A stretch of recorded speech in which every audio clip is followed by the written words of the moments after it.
positioning continues to chase higher. That has been the key driver of the market rally and the reason why equities have been able to defy all odds. The momentum's coming from different directions. Is it enough to kind of turn the tide where the whole economy benefits? I think the jury's out on that. One of the main risks that we saw were high valuations in a very concentrated market. We still have those same exact risks. We think it's broadening this year. Equities are a great asset to capture that expansion. The onus now is on the earnings and growth story. This is Bloomberg Surveillance with Jonathan Ferro, Lisa Abramowicz, and Annmarie Hordern. Live from New York City this morning. Good morning, good morning. For our audience worldwide, Bloomberg Surveillance starts right now. Coming into Thursday, playing games with Chairman Powell. He's a terrible Fed chair. I talked about the concept of fire him. I said, what do you think? Almost every one of them said I should. We're not planning on doing anything. We're very concerned. It's highly unlikely unless he has to leave for fraud. He's a knucklehead. President Trump stopping just short of attempting to fire Fed Chair Jay Powell as the White House is preparing to slap 10 or 15% tariffs on more than 150 countries. One senior central bank official is doubling down on restrictive monetary policy. The tension continues to build. The tension is building, Jonathan, between the White House and this Federal Reserve. And at the same time, you have the Federal Reserve Bank of New York president coming out and saying, quote, maintaining this modestly restrictive stance of monetary policy is entirely appropriate, which goes to the heart of really the president's problem. Even if he were to be able to get rid of and have his wish to get rid of Jay Powell, it's a deliberative body, and he might not get the outcome he's looking for. So many reports. Yesterday was wild. Reports he was about to fire him. Reports he had a draft letter ready to go. We've got a stress test for this market, and I have to say the market moves. Directionally, I get it. Stocks down, yields up, dollar weaker. It was all pretty tame. It wasn't Armageddon. It wasn't Armageddon. Why? Because the market probably doesn't believe that he was ready to do it just yet. Also, the market might be thinking about what's the legal cause for this? And the Supreme Court has made it clear that the Fed is an entirely independent private entity. So the market right now is not really believing these threats. But what Trump is doing is potentially eroding the public trust in Jay Powell. Later on this morning, 8:30 Eastern Time, another read on this economy, retail sales, jobless claims. And write this one down too. 6:30 p.m. on the economic outlook. Look out for Governor Waller.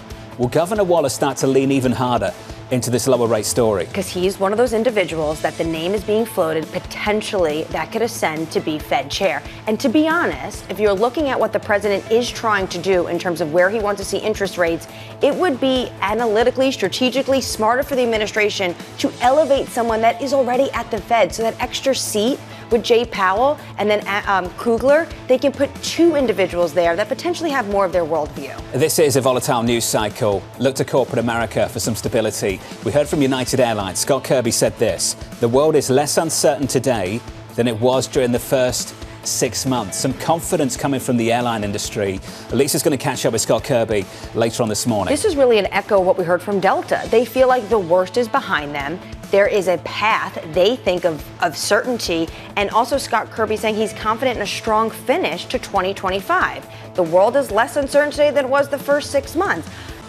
Covering policy in Washington, D.C., Jonathan, though, still feel like things are uncertain. There's still a lot of T's that need to be crossed and I's to be dots. Futures right now on the S&P 500 positive by close to 0.1%. Coming up this hour, Brian Levitt of Invesco as the president stops just short of firing the Fed chair. Torsten Slok of Apollo as the White House eyes tariff letters for 150 countries. And Daan Struyven of Goldman Sachs on why crude prices may rise in the second half. We begin this hour with our top story. President Donald Trump stopping just short of firing Fed chair Jay Powell. Bloomberg's Mike Shepard joins us now from Washington for more. Shep, that was a wild 24 hours. Just how close are we to firing the Fed chair?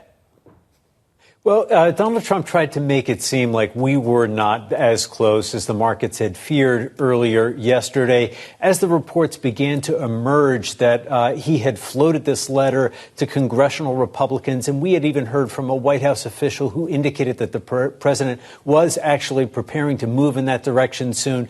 Trump attempted to table that idea, and yet at the same time, he didn't rule it out entirely, as Annmarie herself heard in the Oval Office yesterday. The president expressed his frustration with Powell over what he sees as the Fed's slow pace in lowering interest rates. He cited the cuts made by the European Central Bank. He also pointed to what he sees as lowering inflation figures, and he also cited that potential cost savings on interest paid by the federal government on its borrowing. And remember, that's a debt pile that's growing thanks to the president's tax and spending plan.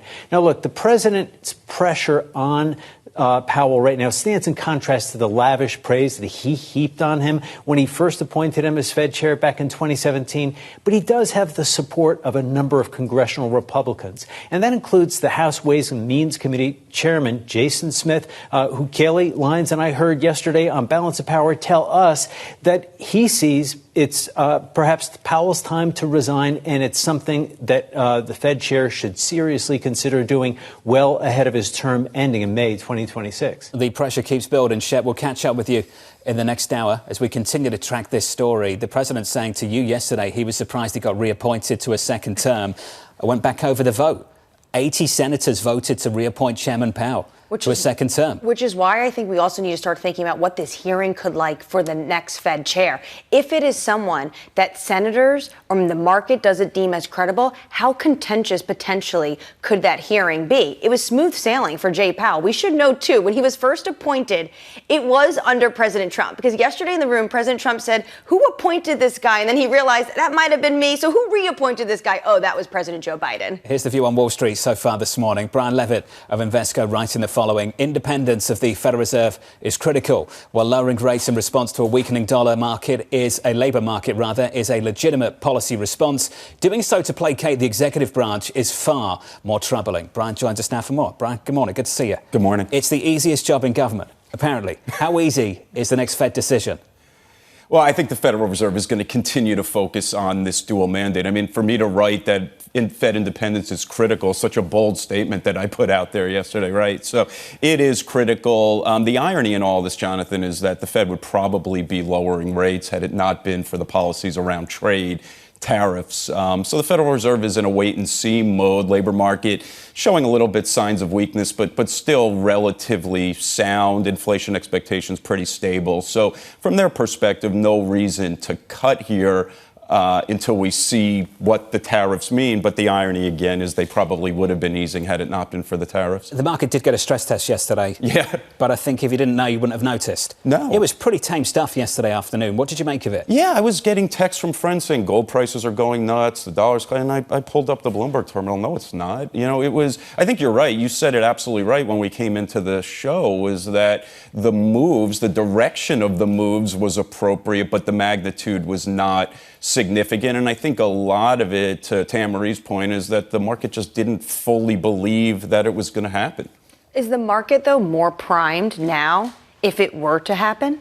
I think so. I mean, you're not going to get a great outcome in markets if we fire the Fed chair. Right now, you talk about how it has to go through the courts, or other Fed governors could be could stand up to any pressure to lower interest rates. But if the market gets a whiff that we're losing Fed independence, then yeah, it's rates up. And we're in an environment right now where valuations are a bit elevated to be grappling with rates up. So that's not my base case. I think that ultimately we will move through this without firing the Fed chair.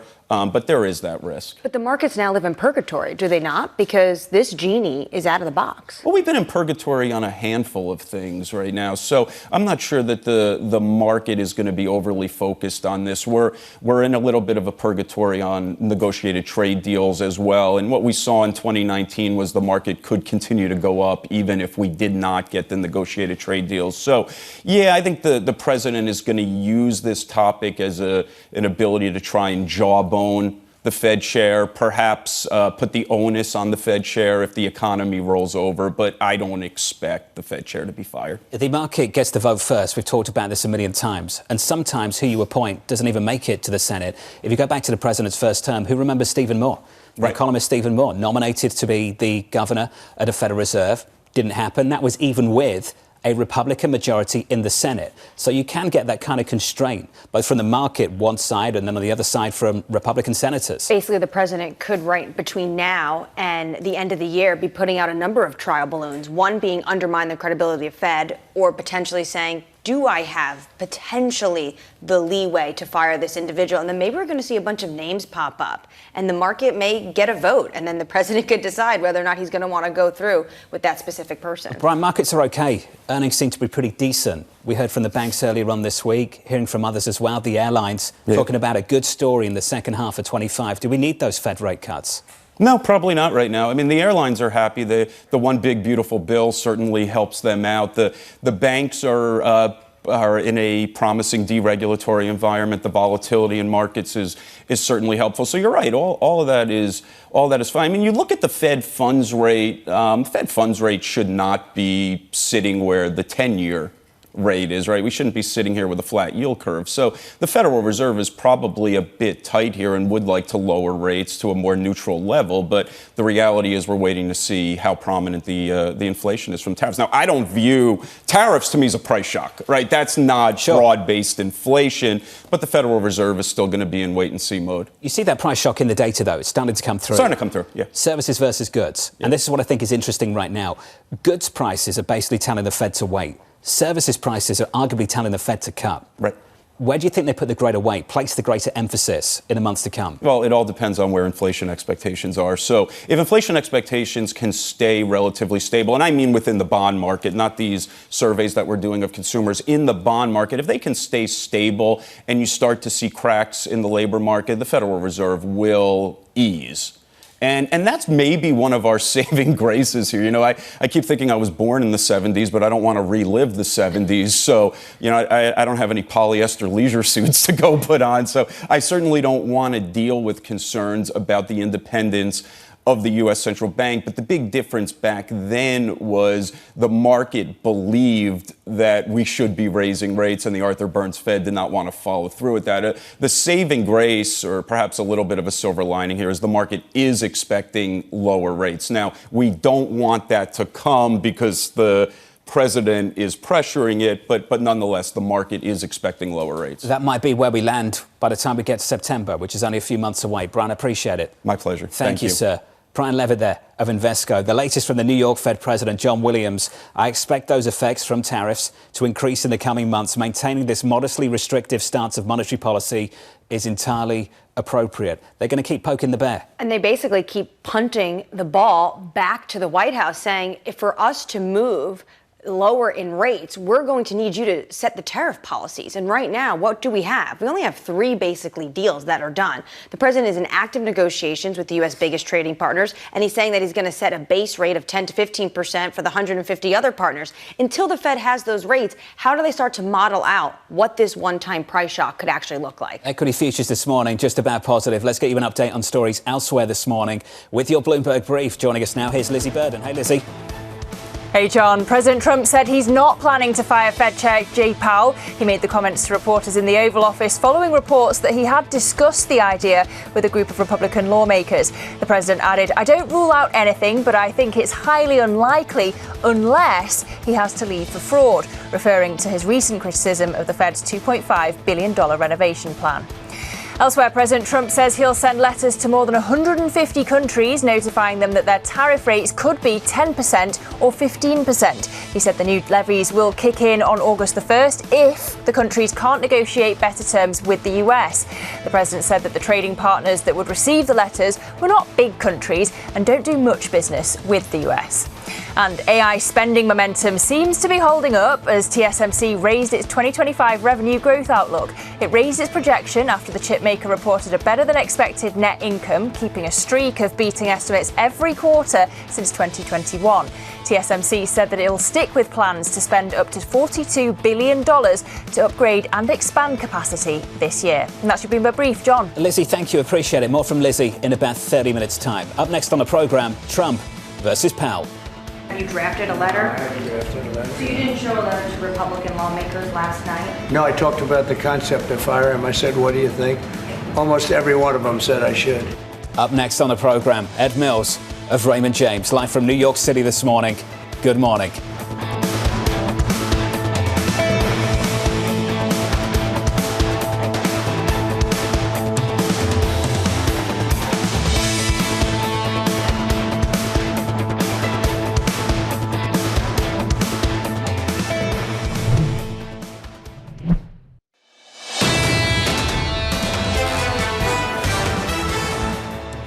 Equity futures on the S&P 500 just about positive by 0.05%. On the Nasdaq, up by 0.1%. Later on this morning, 8:30 Eastern Time, jobless claims and US retail sales. Under surveillance this morning, Trump versus Powell.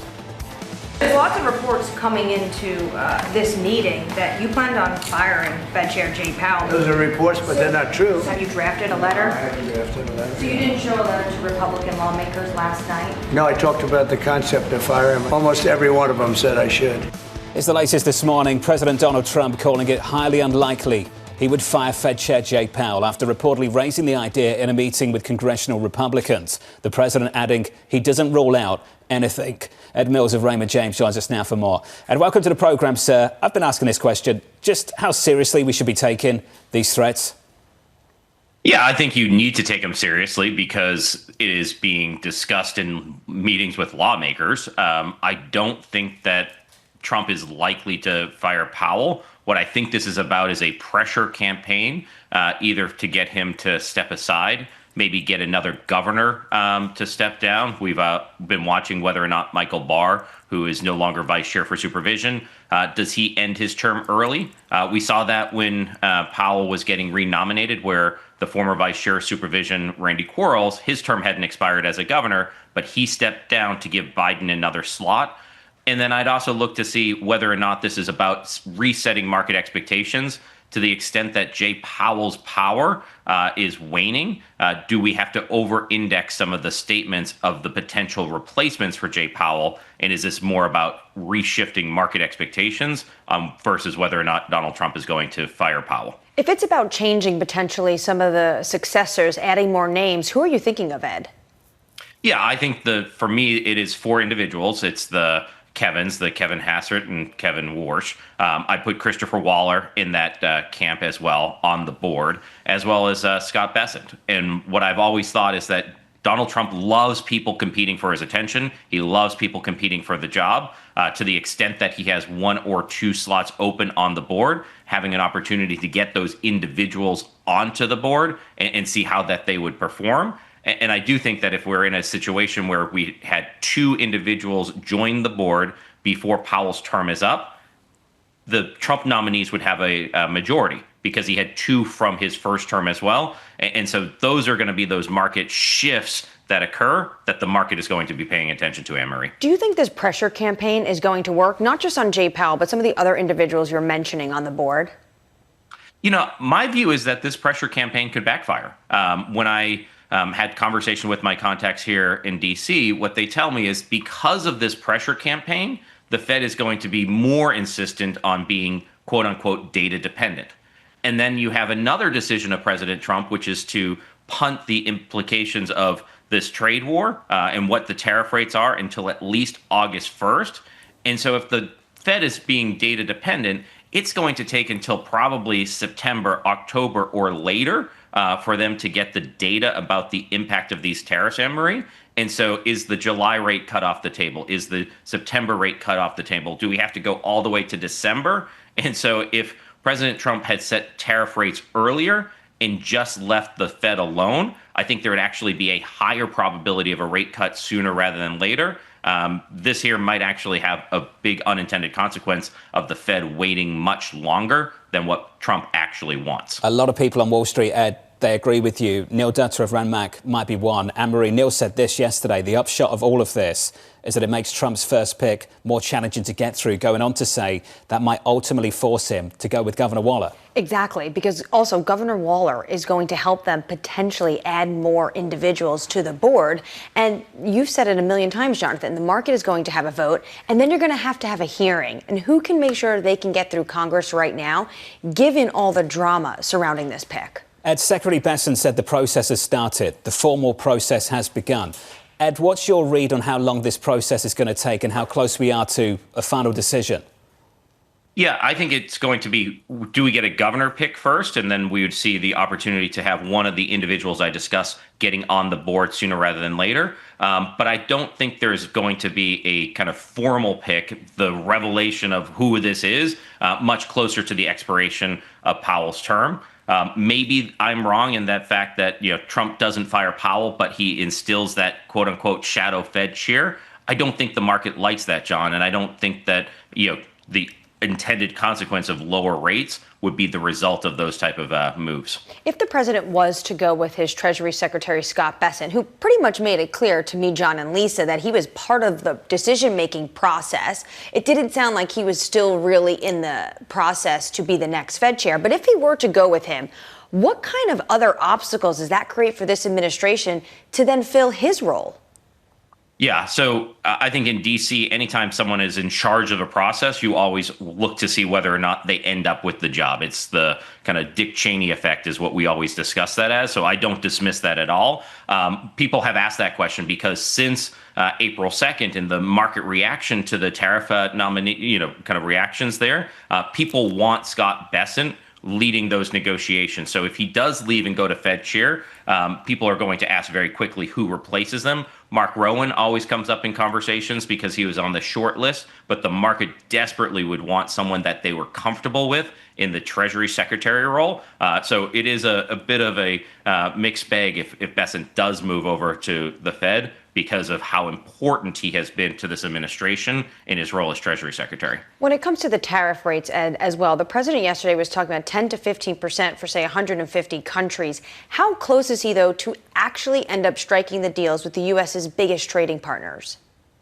I think it's actually pretty decently on track to at least get those MOUs, Annmarie. And I was actually thinking about a conversation you and I had kind of back in April where the original goal, or what Scott Bessent thought was going to be announced in the Rose Garden, was 10% across the board, 20% for bad actors, or those with our biggest trade deficits. And as we are getting closer to this new August 1st deadline, where you see kind of the trading partners who have the biggest trading deficits, they're settling in around 20%. Those who, kind of UK is the only real example, is settling around 10%. The world that really doesn't do, quote unquote, a lot of business with us is settling around 10%. And then the middle ground is that 15%. So, we've spent a lot of time round tripping to exactly what was expected to be announced at that Rose Garden ceremony on April 2nd. But the roller coaster ride has been quite wild. Ed Mills, it certainly has. Thank you, sir. Ed Mills there of Raymond James. I think we all remember the afternoon of April 2nd, initially when we thought it was going to be a baseline 10% tariff. This market actually rallied. Yeah, it rallied, basically, because everyone thought this is the best of the worst case scenario. And then once the president brought out that big chart, which, by the way, in the White House yesterday, I was peeking in someone's office and I saw that chart on display. I said, oh, the market doesn't like that chart. Then that's when we saw the market look at these rates, how sky high they were for some of these countries like the European Union, like Switzerland, like Japan. And they said, oh, this is way too big of rates than the market can digest. And then what did the president do? He said the bond market got yippy, the taco trade, the Trump put, whatever you want to call it, and then he unwound policy. He unwound. The Fed's still waiting, and they're not cutting anytime soon based on recent communication. So where do things stand? The president's saying, I hope you resign. And the chairman's saying, I'm going to serve out my full term. And that tension's going to keep on building until this Federal Reserve starts cutting. And it feels like we're living in purgatory, both as journalists and also in the markets, because every single day that ends in Y, so that's every single day, the president is going to jawbone Jay Powell. First, it was about he's not cutting interest rates and inflation is coming down. Now it's about what is going on at the Fed when it comes to renovations. It seems like the administration is trying to, at minimum, make sure that they are putting this credibility test to the public when it comes to the Fed chair. Up next on the programme, the conversation continues. We'll catch up with Torsten Slok of Apollo on stagflationary fears in the US economy. Plus, Yahara Arnott with your morning movers with a different kind of soda story. PepsiCo numbers dropping just moments ago. Their stock is higher by 2.25%. Live from New York City, the equity market's doing okay. We're positive, just about positive by 0.03%. From New York, you're watching Bloomberg TV.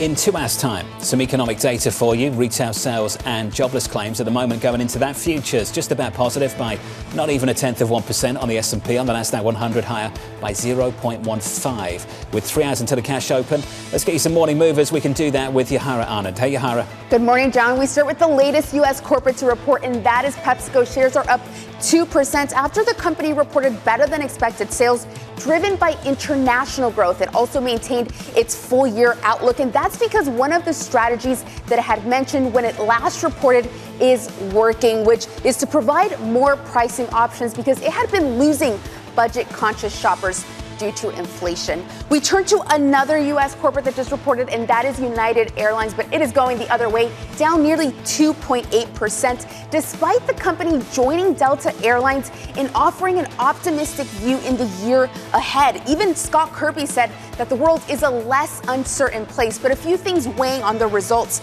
It did issue a single piece of guidance, now expecting to earn profits of $9 to $11 a share this year, but that was below the rosy target it set at the beginning of the year, and it's still grappling with the hangover after all those disruptions over at its main Newark hub, which will continue to be a drag on Q3 results. And we end on this stock, Archer Daniels Midland. Shares are down 5.6%. The company makes high fructose corn syrup, and it is falling because President Trump says Coca-Cola is now planning to swap out corn syrup and use cane sugar in its U.S. beverages. This, of course, ties into the Health Secretary RFK Jr.'s MAHA movement and Trump's own obsession with Diet Coke. Coca-Cola says that more details are coming on Tuesday when it reports. John? Yahara, thank you. Thank you very much. Maybe the most underreported story of this administration so far, the progress they've made to make some of these companies really U-turn on some big issues. So yesterday was about Coca-Cola, but also a few days ago, it was about what's going on in ice cream. 40 ice cream companies, 90% of the producers of ice cream are saying we're going to get rid of the dyes that we put in some of our ice cream, and they're going to work on that for the next few years, and that's been a huge push of this administration. Might actually help sales of Coca-Cola as well. Yeah, probably. Apparently it tastes nicer, so we'll see. On a radar this morning, President Donald Trump saying he has no plans to fire Fed Chair Jay Powell after reportedly running the idea by a group of Republican lawmakers. The president saying it would be highly unlikely unless Powell would have to leave his role due to fraud. So that interesting moment there, due to fraud, I think the administration is trying to build this case. They couldn't win when it comes to just going after the Fed chair for not cutting interest rates. They are really leaning heavily into the renovations that are taking place at the Fed. You did see Jerome Powell calling the inspector general to make sure that all of this is above board, trying to understand about the swelling cost of this renovation.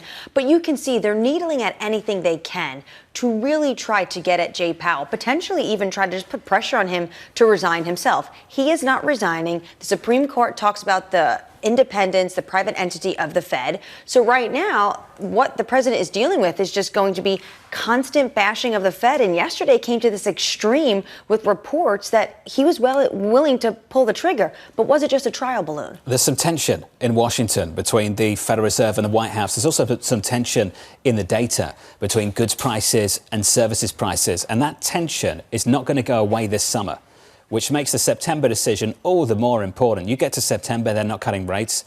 If you think things are firing now, it's going to get even worse. It's going to be much harder for them. And really what the Fed is going to continuously push back on, what we heard from Williams yesterday, is we are still waiting for the final implications of tariffs. And at this moment, we don't have the final tariff rates from this administration. We just have the fact that they are talking about these deals and he's planning to send more letters, but we don't have the finalized products. Let's get to some of those letters. The president preparing to send letters to more than 150 countries, announcing tariff rates of 10 to 15%. Trump saying the tariff rate would be the same for the group of countries, which he described as not that big and don't do that much business with America. I feel like we're back on the campaign trail when all we heard from the president and the reporting was a 10% tariff wall around the United States and potentially as high as 60% when it comes to doing business with China. What you have here is something a little bit in the middle, 10 to 15% for all of these countries, but a handful of America's biggest trading partners, Japan, India, South Korea, the European Union, Mexico, Canada.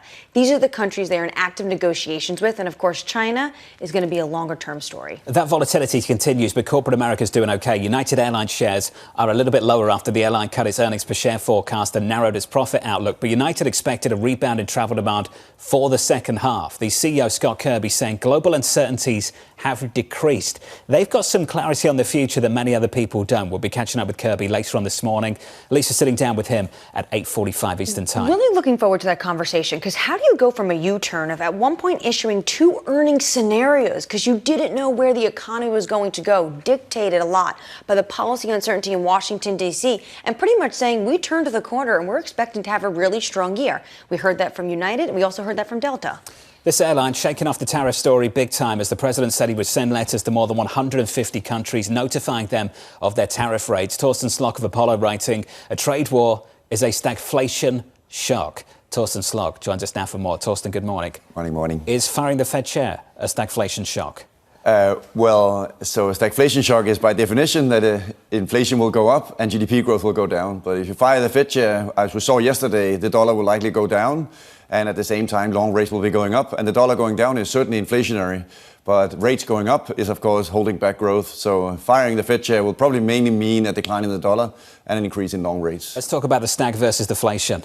Do you expect to see that inflation for very long? Well, so far there's a number of FOMC members, when they talk about this, that they discuss what is the persistence of the stagflation shock. In other words, when tariffs start to be more visible in the data. And I absolutely believe the data we just got this week, it is the case that we're now seeing lift off in inflation in goods, because we are seeing goods inflation, which makes up 40% of the CPI basket, seeing on a number of different categories, tools, toys, apparel, furniture. We've seen a fairly decent rise. And if we begin to see that lift off now over the next several months, then the risk is, of course, that this becomes more persistent.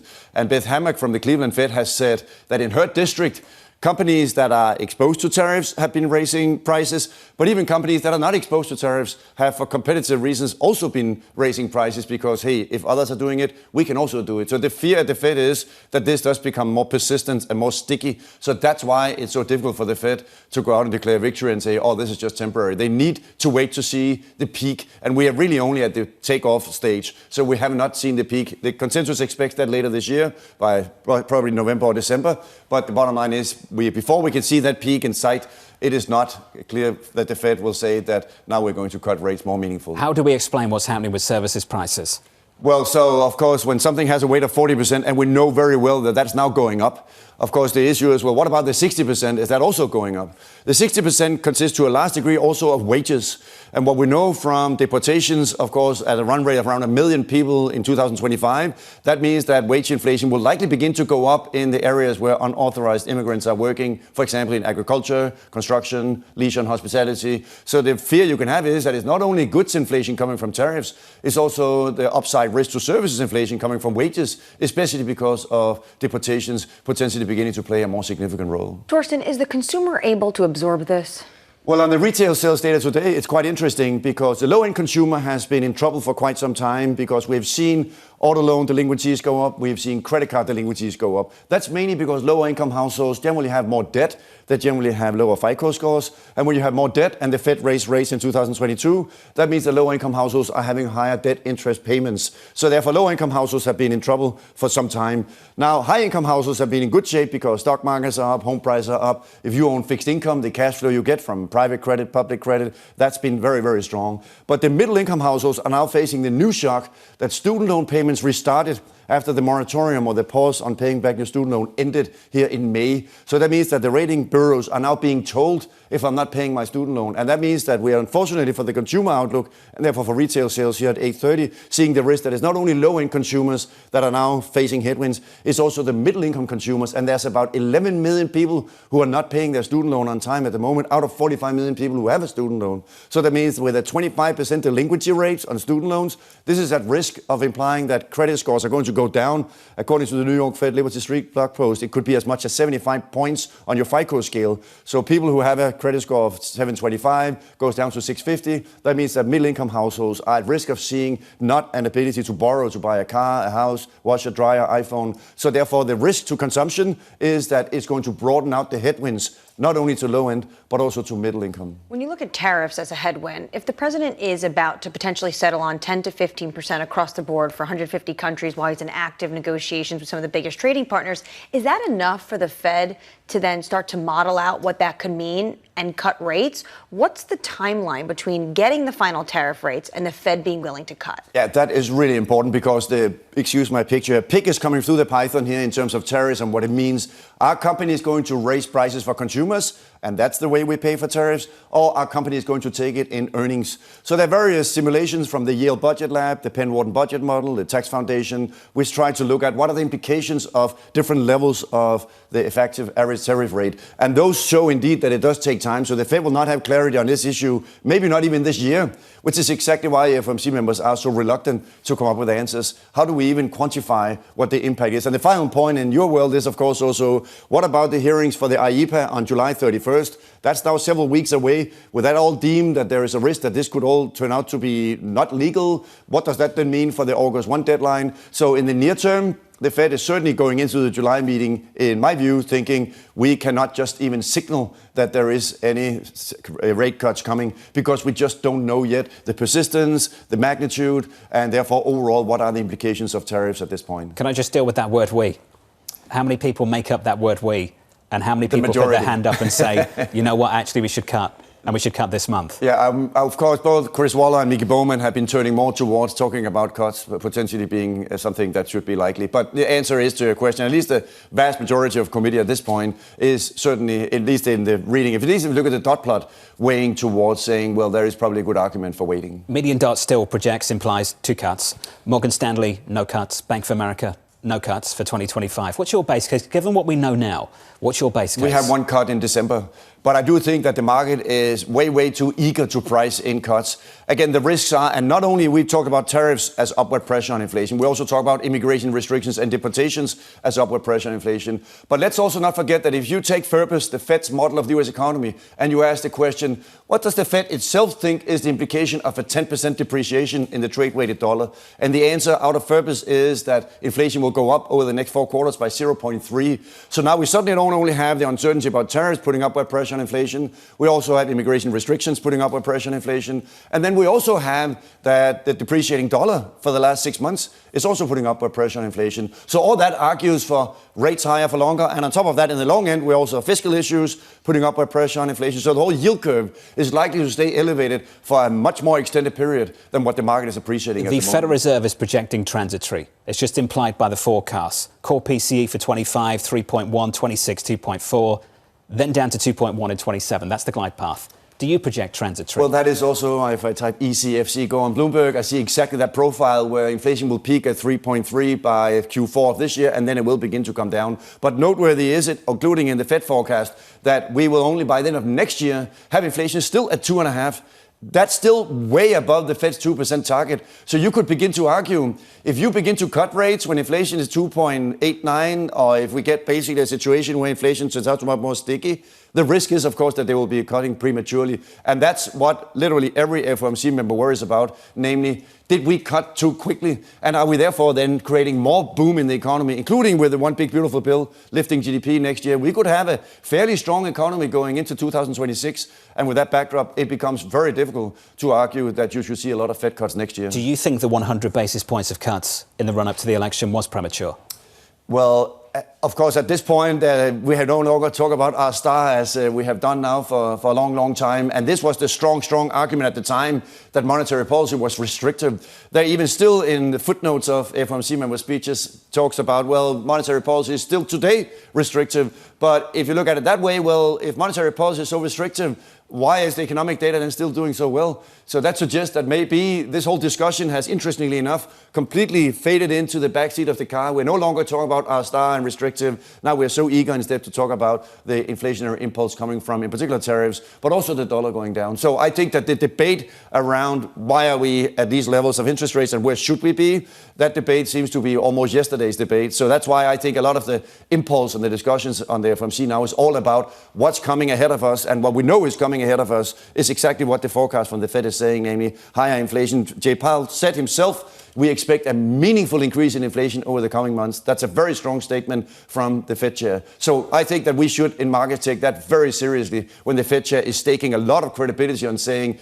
we expect a meaningful increase in inflation over the coming months. Torsten, it's good to see you. As always, thank you, sir. Torsten Slok there of Apollo. If you are just joining us, welcome to the programme. Equity futures doing OK, no drama here, just about positive. Later on this morning, I keep repeating this, some economic data for you. The main event, 8:30 Eastern Time, US retail sales and US jobless claims. With an update on stories elsewhere with your Bloomberg brief, let's cross back over to Lizzie Burden. Hey, Lizzie. Hey, John. Pepsi shares are rising in the pre-market. The food and beverage company reporting second quarter earnings that beat analyst estimates. Pepsi also maintained its annual outlook, highlighting strength from its international business. And a record share of American firms have paused investments in China as trade ties between the two countries worsened earlier in the year. According to a survey from the US-China Business Council, 27% of companies said that they'd moved or planned to move some operations out of China. Many companies citing China's retaliatory tariffs against the US as their top cost concern. And shares of Seven & I tumbled in Tokyo after Couche-Tard announced that it's abandoning its $46 billion takeover bid. The Canadian owner of Circle K stores says the Japanese firm refused to engage during an almost year-long pursuit. Seven & I disputes that, insisting that it did engage in sincere talks and is disappointed that Couche-Tard has walked away. And that's your Bloomberg Brief, John. Lizzie, thank you. More from Lizzie in the next 30 minutes. Up next on the programme, the president's push for cheaper crude. We're number one in the world in oil, and we're drilling, and today it hit $64 a barrel, which is great, and that'll help stop wars, actually, if you want to know the truth. Up next, we'll catch up with Daan Struyven of Goldman Sachs. From New York, you're watching Bloomberg TV.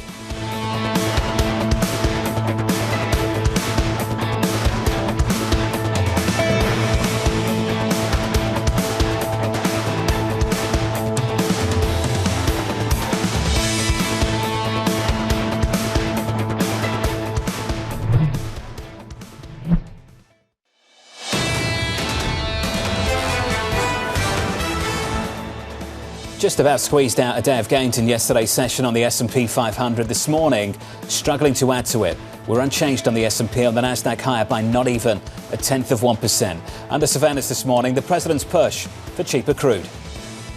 You know, we have the most oil of any country in the world. We're number one in the world in oil, and we're drilling, and today it hit $64 a barrel, which is great, and that'll help stop wars, actually. If you want to know the truth, it's going to help stop wars.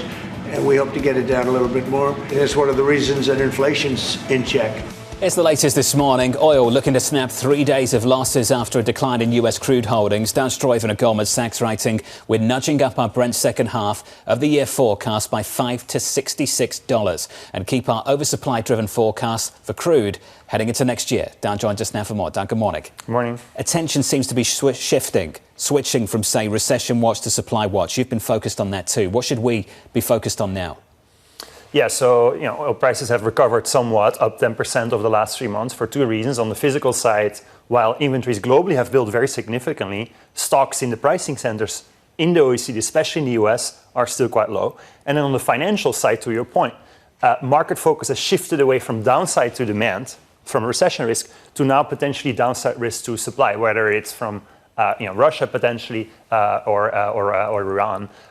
We are laser focused on checking where these significant global inventory builds that we are seeing, the big surplus that is materializing, whether those builds are going to show up in the pricing centers. Our assumption is they will, and that will put downward pressure on oil prices. But I think that is the biggest question to watch right now. Can we sit on US supply as well, just for a couple of beats, for a few moments? US supply coming out of GFC was something like 5 to 6 million barrels a day and then took off and has stabilised now at about 13 million, which is an amazing figure. Yeah. 13 million over the last few years. Have we seen the peak now for crude production in America?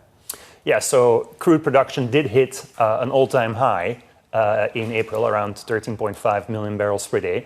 But global liquids production, which includes not only crude, but also natural gas liquids, is actually above 20 million. So twice as large as the second largest oil producers in the world, namely Saudi Arabia and Russia.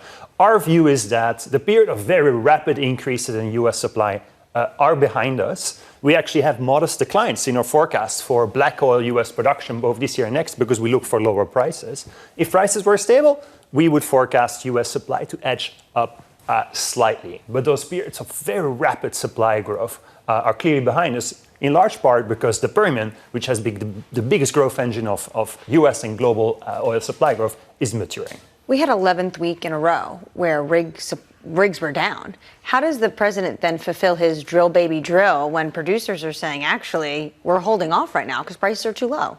Yeah, so the rig count is down sharply, more than 10% on a year-over-year basis. Part of that is structural because oil producers, on average, every year need 8% less rigs to produce the same amount of oil. Some of it is cyclical because prices are down roughly 10% year to date. If prices stay at current levels, we would expect very modest supply increases from the U.S. But taking a step back, I think the current price level of oil is pretty close to the sweet spot for the U.S. economy as a whole. Affordable for the consumer and perhaps a touch low for producers, but still above break-even rates for most U.S. producers. But what would be the price that U.S. consumers want to see to drill more? That U.S. producers want to see to dream. I think if you go into the 70s, you should see a more significant rise in production. I think the current price level with TI in sort of the mid-60s is where production moves roughly sideways to slightly higher. Can I ask you about Chinese demand? We're doing a round the world tour. I just wanted to get to that. Just how robust is that economy right now? What does demand look like at the moment? Yeah, so Chinese oil demand is up slightly on a year-over-year basis. We think it's still down actually from the peak 1.5 years ago. We think that it's coming in a bit firmer than expected. But I think the two things to note about Chinese commodity demand is, number one, huge divergence, with, for instance, copper demand up more than 10% year to date, but LNG imports still down on a year-over-year basis. China is basically shifting very quickly to electrify its economy to reduce reliance on the rest of the world for oil and gas imports. The second thing to note about China demand is you want to distinguish end-use demand, commodities that you actually burn and consume, as opposed to apparent demand, where a lot of demand is just to refill, restock, and improve energy security. And we have seen a big pickup in crude inventory builds in China, probably for energy security reasons. And so while the US is perhaps scaling down SPR purchases, China seems to be scaling up SPR purchases. Hoarding, they did this as well during the pandemic. What happens if the United States does end up slapping secondary sanctions on China and India because of Russia? Yeah, so I think that is an upside risk to oil prices. Our base case is that Russia will continue to produce broadly in line with the OPEC plus quota for three reasons. Number one, we think that President Trump and Western policymakers in general are averse to sharp price increases. Second, I think the history of sanctions suggests that Russia and other sanctioned producers are pretty good at finding workarounds, perhaps by giving discounts to buyers, price-sensitive buyers in the East, and by building up an alternative supply chain. And third, Russia may perhaps be too big to sanction. In fact, because Russia is such a large producer, 10% of the global market, if you see a big drop in Russian volumes, prices may go up so much that Russian oil revenues may actually rise. That would be counterproductive. Dan, it's good to see you. Clinic, as always, Dan Struyven there of Goldman Sachs on a crude market. Crude at the moment, Brent crude, positive by 1/3%, 68.70 this morning. WTI 66.80, also higher by 0.6%. What's interesting there, Dan, is talking about how Western officials, aka the Trump administration, as well, don't want to see higher crude prices. So they might be adverse to this idea, this bill that's circulating in Congress about slapping those sanctions on, similar to what we saw as well from the Biden administration. Up next on the programme, the second hour of Bloomberg Surveillance just around the corner. Mike Wilson of Morgan Stanley, the former St. Louis Fed President Jim Bullard, Robert Koenigsberger of Gramercy Funds Management, and Krishna Memani of Lafayette College.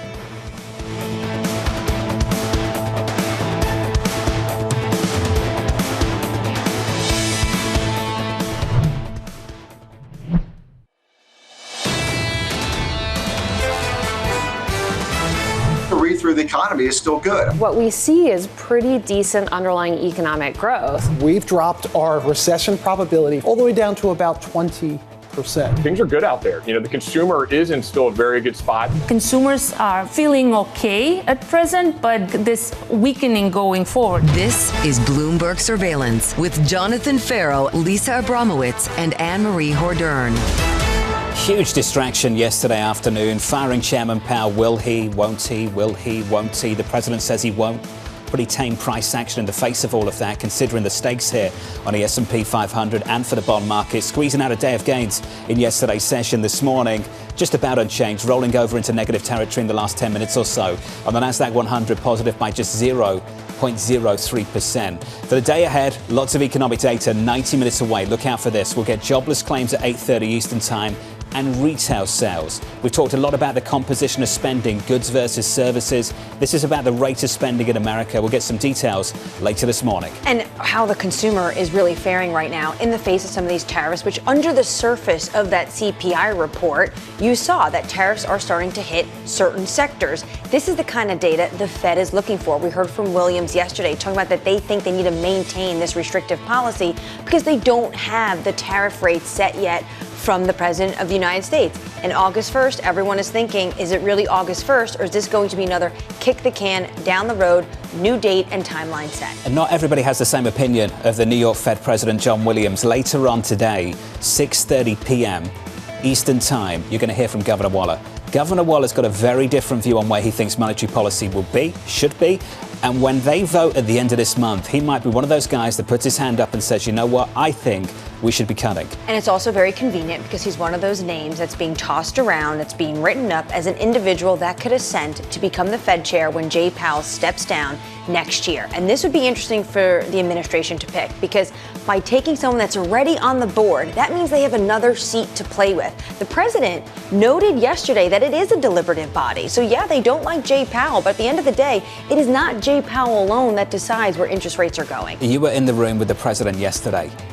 What did you make of all of this? Is this just one great distraction from something else? What is this? Trial balloon, distraction, having someone like me in there alongside the Wall Street Journal, Reuters, when there's all these reports and you're seeing congressmen and women tweet about it that were in the room with the president the evening before and him taking a vote. Should I fire him? Should I not? Was there a letter? Was there not?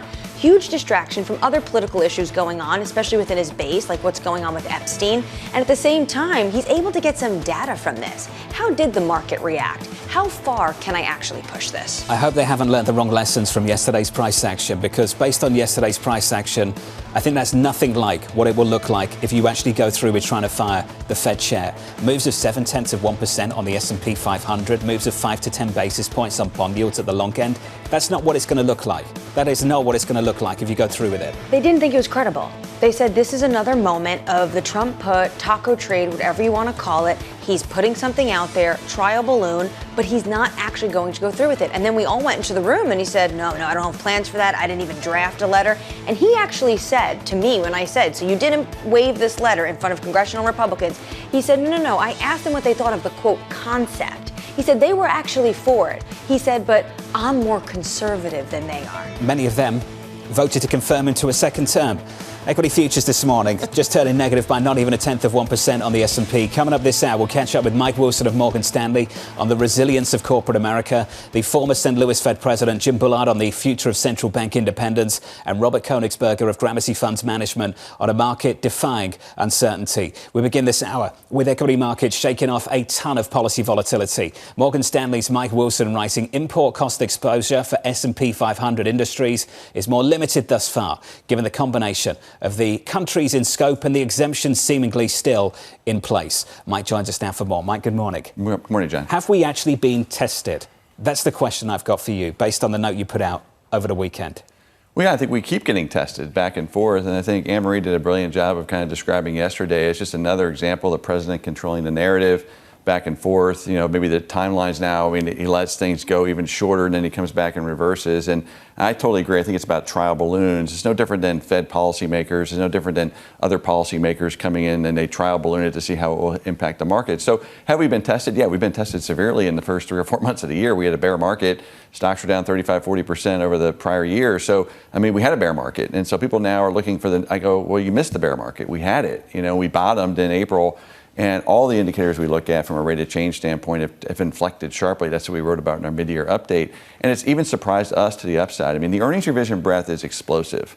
And so you just can't deny that. You can't deny the fact that companies are good at mitigating tariffs, for example. Import prices really aren't up that much. So the question is, who's eating these tariffs? That's the big question I hear now from clients. It's like, well, we're collecting all these tariffs, but where are they? Some of them are on the balance sheets of companies. It hasn't flowed through the cost of goods sold yet. Some of them are from exporters. They've discounted their pricing. They're eating the tariffs. And then some of it's going to get passed on to the consumer. That's to be determined still. And so as we've been saying, the third quarter is probably the quarter of risk where you'll see some of this flow through to the cost of goods sold. I don't think this is a massive correction. It's a 5-7% correction. For some companies, it could be bigger.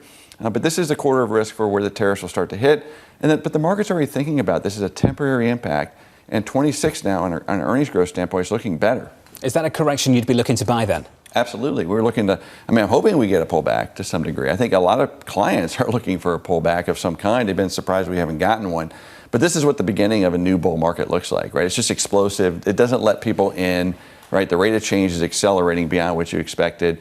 So it's just, I think the pullbacks will be short and shallow. Maybe there'll be another surprise, another test of some kind that will cause something more severe. But I really can't see more than a 5 or 10% correction given what I see now in the landscape. When you think of tariffs, though, I think you're talking about the vis-a-vis country tariffs, right? The reciprocal. What about the sectoral tariffs? Does that make it more complicated? Absolutely. And that's one of the reasons why I think a lot of investors have thrown up their hands and the market is kind of looking past this because there's so many carve-outs. Even the USMCA, right? The exclusions, and that's what we wrote about this weekend. So a lot of the tariffs on China they go through backdoor through Mexico. Well, a lot of that's been excluded. So the 25% tariff doesn't even end up hitting that. And then we have the 232 exclusions. We just saw that now, they can sell semiconductors into China again. So there's these carve-outs and it's very confusing. My base case view, and has been this all year, is ultimately I think that what they're going for is a 10% import tax, basically a consumption tax. And that's where we're going to land writ large. Now, we're not quite there right now. If you do the math, it's like 16, 17%. But ultimately, if we get to a 10% import tax, companies can deal with that. You raise $300 to $400 billion of revenue per year. It's not a bad strategy. Does the one big beautiful bill tax cuts offset that import tax? Well, that's exactly the strategy, which is that instead of taxing companies and private companies and individuals, you're sharing the tax now through exporters, importers, and consumers, and then let the market figure that out. Figure out where the tax can get allocated. So what we're moving from is an economy where capital has been allocated by government to an economy where capital is being allocated by private corporations. That's the beauty of the big beautiful bill, is that you're basically shifting the economy mix from a publicly driven economy to a privately driven economy. Something we talked about 6-8 months ago, right? But is there a fiscal impulse given the fact that really the crux of the one big beautiful bill is an extension of current policy? That's right. So there's no incremental fiscal in the traditional way you think about it. However, there's a massive positive impact to cash earnings for corporations and an incentive structure to start investing. Something that companies have not been doing for the last 3 or 4 years is investing in CapEx. The bill basically encourages them to spend money on capital goods and R&D, something that we need to do to grow down the road. Let's build on some of this. You talked about the broad-based earnings revisions. Is that more than just AI, more than just big tech? Where else are you seeing that? So it's been led by the Mag 7, so to speak, but no, it's actually fairly broad. Now, it is a larger company-driven sort of revision factor. So the small companies still aren't seeing it yet. That's why we've been underweight. We've remained underweight the smaller businesses. Now, that could change if the Fed starts cutting rates. That's something we're thinking about for 2026. But it is a fairly broad expansion. It's financials, it's industrials, it's some of the software stack, which was kind of left behind over the last year and a half. So it is broadening out. And this is, I think, a function of, look, there is pent-up demand in the economy. There is pent-up CapEx in the economy. And some of these incentives now, some of these tax changes, I think, do give clarity to companies now saying, okay, we can move forward with our business. The legislative agenda is done now. We can look forward for at least 3 years, maybe not beyond that, but at least for the next 3 years, and we got to get on with our life. What are the kind of companies you like at the moment? Industrials and financials really are the two areas we've been really focused on, and software, because I think a lot of folks are too bearish on software. I understand why. AI, coding and all that. But at the end of the day, this is the part of the tech cycle where you've done the compute, and now the application layer has to get built so that dummies like me on tech can actually use this technology and become more productive. When I'm walking past the Hudson, down the Hudson in downtown New York, and I look across the river, to back office city, compliance, all of those workers that are working for these major financial institutions. And forgive me, because many of them are watching right now, and this might be a rather brutal conversation. How close are we to seeing some big cuts to the amount of people that work at these institutions? Well, I mean, compliance is definitely one area that will be hit not only from AI, but also from just a change in regulatory environment, potentially. We don't really know. I mean, we're not seeing it yet. Okay, I mean, I would say that the AI concern about employment, I think, is real.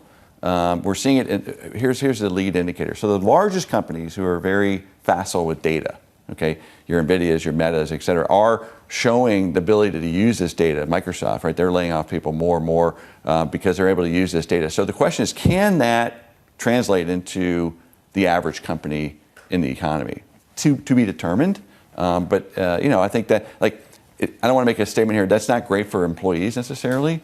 But man, if you think about what that does for S&P earnings, well, this is it, Mike. Really, really positive. That's why the multiple keeps expanding, because that's what it's looking forward to. The conversation for further down the road, and this is the next several years, you can have this really strange dynamic where the labour market data stinks, but the earnings coming out of these companies might be really powerful. And I just wonder how far you can push that.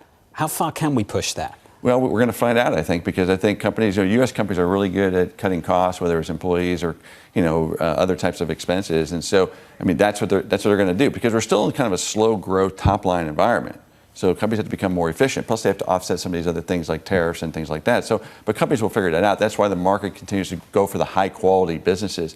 One other thing that we haven't talked about yet is last week's Supreme Court ruling, I think, was really fascinating with respect to the government's ability to do these, reductions in force, from the DOGE. And this could be also quite interesting development, where this is like the return of DOGE. Because I would say most people are disappointed that DOGE wasn't allowed to kind of complete the deal. They were kind of blocked. They weren't able to kind of reduce government headcount. And maybe this ruling by the Supreme Court allows DOGE to kind of return, and we could see headcount reduction in government, which is another type of a slowdown in labor, which won't affect the market, right? That's not great for government employees necessarily, but that will liberate, kind of the private economy once again. Two parts of these conversations when you talk about the fact that more capital being allocated to the private sector, not the U.S. government. But if you have companies laying off people because of AI, who has to step in to help what potentially could be high unemployment rates? It's going to be the U.S. government. Yeah, well, I would hope that, instead of laying people off, you just make them more productive. I mean, ultimately... That's what everyone says. Yeah, but I mean, look, at the end of the day, if you look at the private economy for the last 3 years, this is something that doesn't get a lot of airtime. The private labor force has not really grown for the most part, okay? It's been a government-heavy, healthcare-heavy, education, like state and local jobs. And so the private economy has been operating with fewer employees already. This is not a new deal. I mean, companies are really good at being more efficient. So my hope would be that we could just grow with fewer people. By the way, you have less immigrants now, right, because of the shutdown of the border. So we kind of need this. We need to fill that gap of making the people who are in America more productive, and so we can grow the economy. Mike Wilson, smart as always. Good to see you. Thank you, sir. Mike Wilson there of Morgan Stanley. Let's give you an update on stories elsewhere this morning with your Bloomberg Brief. Here's Lizzie Burden. Hey, Lizzie. Hey, John. President Donald Trump is softening his stance on China. Sources telling us here at Bloomberg that the shift is part of an effort to secure a summit with China's Xi Jinping and a trade deal between the two countries. The president's softer tone is reportedly causing tension, though, among some of his advisors who prefer a tougher stance against Beijing. Elsewhere, Walmart is cutting hundreds of store support roles. The cuts represent an ongoing effort by the country's biggest employer to make its large workforce more efficient. Earlier this year, Walmart cut corporate jobs and asked some workers to relocate to its headquarters in Arkansas and California. And United Airlines shares falling in the pre-market after the company reported second quarter results that beat analyst estimates but cut its full-year profit forecast. United CEO Scott Kirby sounding optimistic, saying that the world is less uncertain today than it was during the first 6 months of the year. Coming up at 8:45 a.m. Eastern, Lisa Abramowicz will be sitting down with Scott Kirby himself, and that's your Bloomberg Brief. John. Lizzie, thank you. Looking forward to that later on in the programme. Up next, pressure building on Fed Chair Jay Powell. Have you drafted a letter? No, I haven't drafted a letter. So you didn't show a letter to Republican lawmakers last night? No, I talked about the concept of fire him. I said, what do you think? Almost every one of them said I should. Up next, the former St. Louis Fed President, Jim Bullard.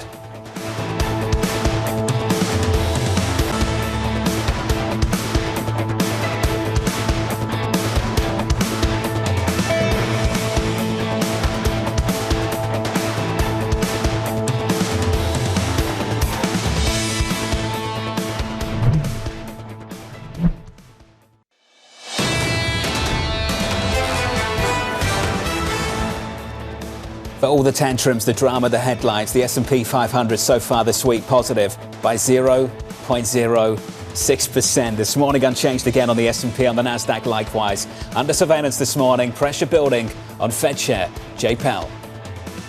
There's lots of reports coming into this meeting that you planned on firing Fed Chair Jay Powell. Those are reports, but they're not true. Have you drafted a letter? No, I haven't drafted a letter. So you didn't show a letter to Republican lawmakers last night? No, I talked about the concept of firing. Almost every one of them said I should.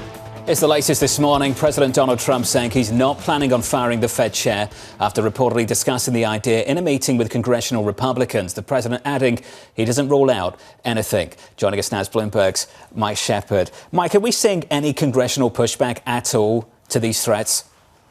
Well, not on the Republican side for the most part. There have been a handful of lawmakers, including Republican Senator Kennedy from Louisiana, who expressed concern about the potential market impact. But overall, we're hearing from a number of congressional leaders, including House Speaker Mike Johnson and House Ways and Means Committee Chair Jason Smith, who spoke with Kayleigh Lyons and me yesterday in this studio on the whole Fed question, and they endorsed the idea of this pressure on Powell and even urged him to perhaps consider leaving the job early. Now, all of this does raise the other question of what it means for Fed independence. We've seen a number of critics say that, look, this amounts to an assault on the central bank that traditionally and by law is independent and not subject to the political whims and desires of the president or Congress necessarily.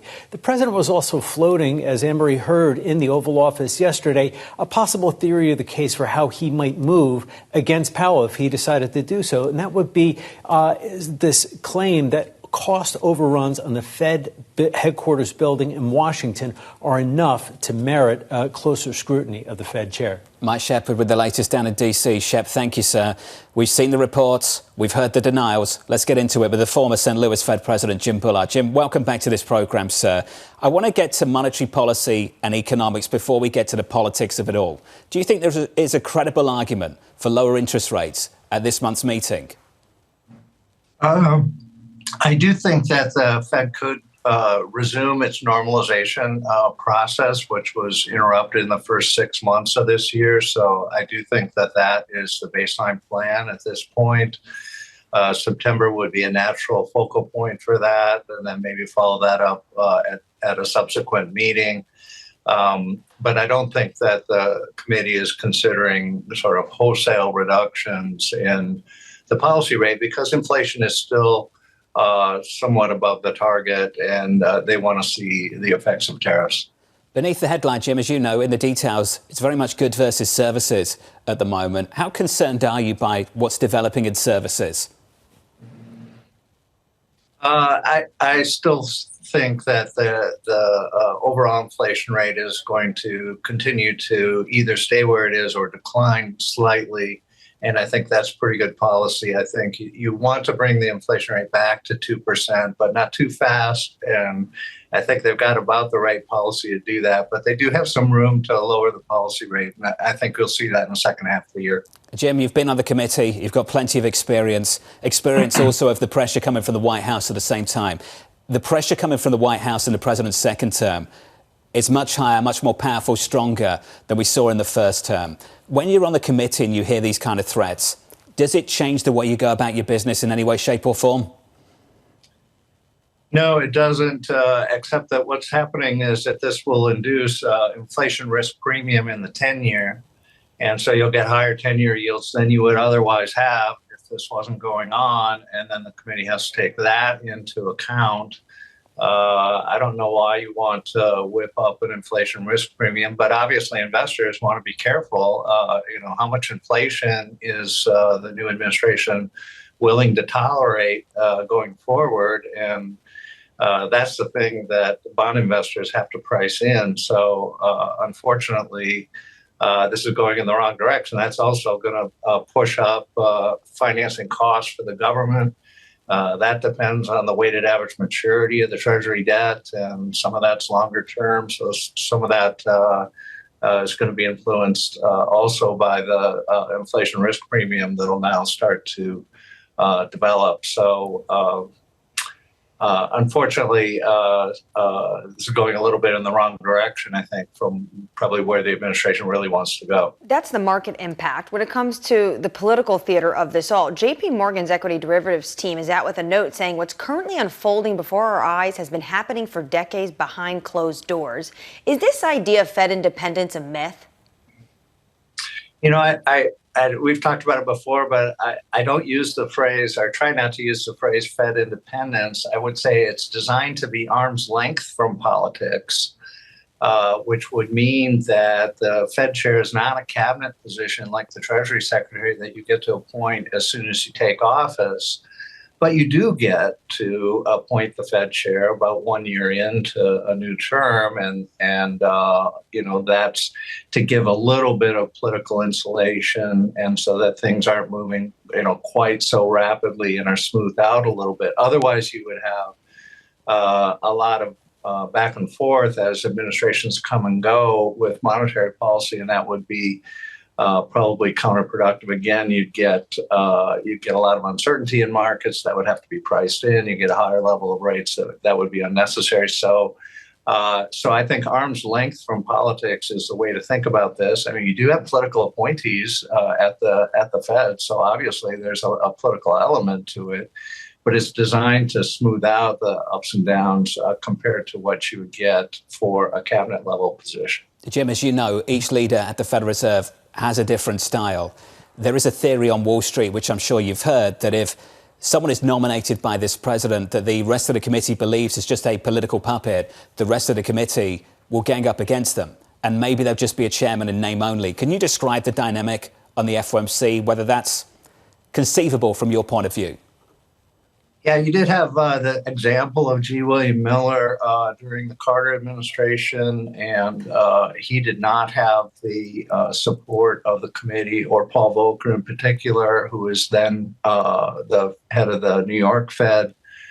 The story that I remember that your viewers might appreciate is that there was no smoking in the room. There was a no smoking sign, and Volcker lit up his cigar and started smoking a cigar. So I think that shows you what can happen if you nominate somebody and have somebody come into the job that doesn't have the respect of the institution. And by law, this is all done by committee, and really a chair has to navigate the committee and win friends and influence people. So that's a key element of the Fed chair's role. Jim, I've only got 30 seconds left, so forgive me. But Governor Waller, what's your director of research at the St. Louis Fed? What kind of Fed chair would he make? I think he'd be very good. I think he's a very strong candidate. I don't know if he'll win this, but he's certainly got a lot of background in macroeconomics and monetary economics. But he's also been on the board for quite a while now and has a lot of sense of the Washington interface. So I think he'd probably be a good choice here. Jim, appreciate your time, sir. As always, the former St. Louis Fed President Jim Bullard on the economics of the moment and the politics as well for this Federal Reserve. Up next, Robert Koenigsberger of Gramercy Funds Management on a market defying uncertainty. Plus, Yahira with your morning movers at a rebound in aviation.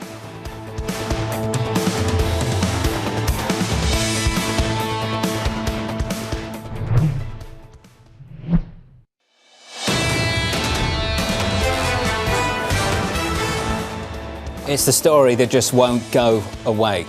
The President of the United States flirting with the idea of firing the Fed chair, Jay Powell, denying it just yesterday. Jordan Rochester of Mizuho writing this: the denial has stopped the pace of the market move, but folks now need to consider the possibility in the months ahead. And this is the problem. The St. Louis Fed President, Jim Bullard, just moments ago on this program, basically telling us that this political pressure is going to make it harder for this Federal Reserve to cut. That's the issue. Equity futures right now in the S&P just about unchanged, on the Nasdaq 100 positive by 0.07%. We're 2 hours away from the cash open with your morning movers.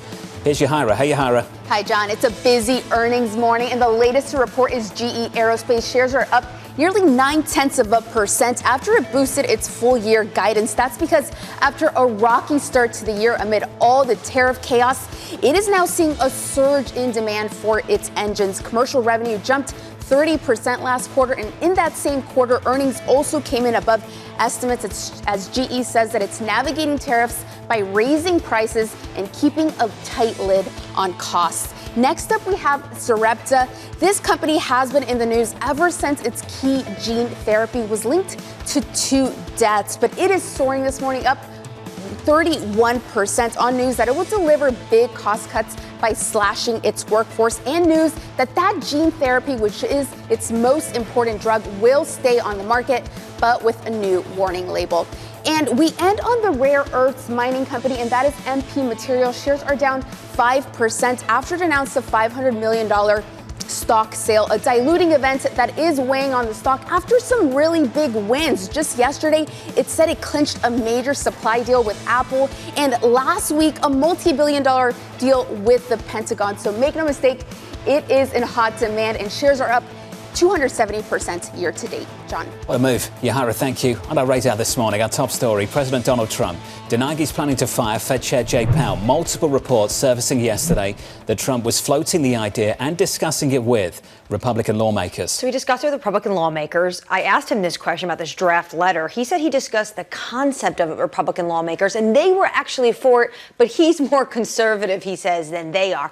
I think Charles Myers of Signum Global Advisors put it really well this morning. By issuing trial balloons like today's, the president is likely not just testing the market reaction, but also, and more importantly, attempting to socialize the idea of Powell's dismissal such that it may be more easily digestible if and when it does materialize, potentially preparing the market and the public if he decides to pull the trigger. Thank goodness we have someone like Scott Besson in the Treasury, because I'm sure Secretary Besson would be the first to point out, and I'm guessing here, but I imagine he'd look at yesterday's moves and look at yesterday's moves and say that is a market that doesn't take this threat seriously. Because if they went through with this, yesterday's price action, I've heard so many ridiculous words around yesterday's price action. Equities plunged, bond yields surged. Yesterday's price action was nothing. That was tame compared to what this would look like if you go through with it. A blip to potentially what it could look like if he was to actually fire Powell. The other thing is potentially the market's also thinking about legally what is the justification for this. The Supreme Court has made it clear that the Federal Reserve is independent and even quasi of its own private entity. So this would get held up in courts. What is interesting is market participants sees this, and a few of them were calling me yesterday when all these reports were going on saying, I know you're at the White House, what the heck is going on? They're saying, why would he do this? Because he's going to get the outcome in the markets that is actually directly different than what he wants to see, especially when it comes to long-term rates. It's going to make it harder to reduce interest rates. That's the issue we heard from Jim Bullard just moments ago, especially when this Fed is on a glide path towards cutting basically in September anyway. Why disrupt it over a few months? The pressure's going to keep on building, though, and maybe later on this month, you might actually get someone on the committee sticking their hand up and saying, you know what, we should cut rates right now and offer a real economic argument for that. Governor Waller, we're looking at you. President Donald Trump saying he will send letters to over 150 countries telling them their tariff rates could be 10 or 15%. Trump ramping up trade and tariff demands ahead of levies that are expected to go into effect on the 1st of August. So this is basically deja vu from the campaign trail, 10 to 15%. A ring around the United States when it comes to tariffs. What's more interesting for me is what is happening in terms of the negotiations this administration is actively having with trading partners like the European Union. The top trade negotiator is in Washington having conversations with Howard Lutnick, the Commerce Secretary, and USTR Ambassador Jamieson Greer. With Japan, Scott Besson told us, the Treasury Secretary, he's there for at World Expo Day. I beg to differ that he is not going to take some trade meetings on the sidelines. And then, of course, what is happening with the likes of Canada, Mexico, Switzerland, South Korea, these big trading partners, this is where it is going to be interesting and what kind of rates we settle on. When you asked Secretary Besson about this earlier on this week, about deadlines, he really played down the deadline for China in the middle of August. How seriously should we take the deadline for the start of August for everybody else? Well, the start of August feels like potentially we're just going to get these letters. But for those big trading partners, if they are in active negotiations, good faith, we've heard from this administration. I have heard from their Swiss counterpart that they have been told and given assurances that they will get an extension if the talks are still continuing. Then August 1st will come and go. But I think for those 150, maybe the president will just set a basic 10, 15%, and those letters will go out. We've got some additional news this morning. This from the president also posting on Truth Social that Coca-Cola has agreed to use cane sugar in Coke beverages in the United States. Coca-Cola responding with this quote, "We appreciate President Trump's enthusiasm. More details on new innovative offerings will be shared soon." So I don't know what you make of this. One, we do see this MAHA movement moving forward. We saw that earlier in the week when it comes to these ice creams saying they're going to get rid of like the red 40s and some of these dyes that are in their products. The president is touting that they're moving to cane sugar when it comes to Coke. Now, he is a big proponent of Diet Coke. So this really won't matter for him because they use artificial sweeteners. But then Coca-Cola comes out with this statement and saying we like the enthusiasm and maybe we'll have something to share. It doesn't sound like this deal is done just yet. I don't know if it's done or not. I will tell you this. This will help sales. At Casa Ferro, we don't drink Coca-Cola, but if they go back to cane sugar, that will be in the fridge. They'll be in the fridge just to try it. I won't be alone. Others will follow. A lot of people will do the same thing because they'll want to try the difference. Everyone goes crazy about Mexican Coca-Cola in this country, right? This will help sales in the United States. Whether it helps margins, I've got no idea about what it means for costs, and the company can share that further down the road, but for sure it will help sales. The Trump effect. We'll have to see their sales figures when this potentially comes out, hits the markets, and whether some people want to try it. I think I agree with you. I don't drink soda. Once in a while, if I'm really on low levels of sleep, I will have a Diet Coke like the president. But if they have a new offering in this cane sugar the president is enthusiastic about, I think I'd try it. For sure it will help sales at my house. I don't know about the rest of you, but I imagine it will. The stock is up in a pre-market by 0.25%. Let's turn back to the broader market. Robert Koenigsberger of Gramercy writing the following. The start of the third quarter brings a familiar level of uncertainty surrounding the US and tariff policy, yet financial markets appear far less jittery than at the start of the previous quarter. Robert joins us now for more. Robert, welcome to the programme, sir. Really want to lean on your experience in emerging markets. If you look at what's been developing over the last year or so, the chaos is in DM, is not in EM. And I just wonder from your standpoint what you make of the role reversal of 2025 so far. Sure. I mean, this is a phenomenon that, quite frankly, we're used to in emerging markets. You know, if you go back to the 70s and 80s, it was like developed markets got sick and emerging markets went to the hospital, so to speak. So, you know, I spent the better part of 25, 35, 40 years kind of dealing with endogenous risk within emerging markets. Now, once again, we get to think about exogenous risk coming from outside of emerging markets. Within DM, we're starting to see these EM dynamics really take hold across asset classes, Robert. To your point, we're seeing cross-asset correlations break down. Stocks, bonds, the dollar all move in the wrong direction in series of, at times of stress. And I just wonder the lesson that you've got that maybe you could share with some people in DM from emerging markets, your experience of that, and ultimately how to navigate moments of stress when everything moves in the same direction. Sure. I mean, the only thing that's certain is uncertainty. The only high conviction you should have is low conviction out here. And one has to think about and prepare for that. And, you know, one of the things we also wrote about this quarter is, you know, kind of embracing the volatility. We should expect volatility. That's the highest conviction theme that's out there right now. And if you embrace volatility, that means plan the trade and trade the plan. I know it sounds simple, but, you know, buy when the market's down and sell when it's up. We've seen a ton of that. It sounds simple and it's worked. Because it's worked, because we had a massive U-turn, massive bounce in the equity market, where we haven't had bounces in the US dollar. What kind of opportunities is that dollar weakness opening up in emerging markets for you and the team? Sure. I mean, we have tended to think about emerging markets local as a tactical or opportunistic allocation. And I think that's one of these moments. And part of the story is about emerging markets, the better fundamentals, et cetera. But part of it, as you say, it's about the weaker dollar. The entire world has been overweight the dollar. There really is no alternative. There's a bunch of smaller alternatives, and emerging markets, local emerging market currency is part of that. Now, again, we think that's a tactical allocation. And the trap is if people just go into local, stay with local, and get stuck at the bottom of the next cycle. So we think you're supposed to take a much more dynamic approach. No matter what, you have to take a high conviction approach. Make sure that what you own, you like, because in a world of volatility, you don't want to be shaken out of a good credit. Robert, we got a little bit of a taste of what could happen in the markets if the president was to follow through on firing the Fed chair. If he actually did it, what would that mean for the dollar?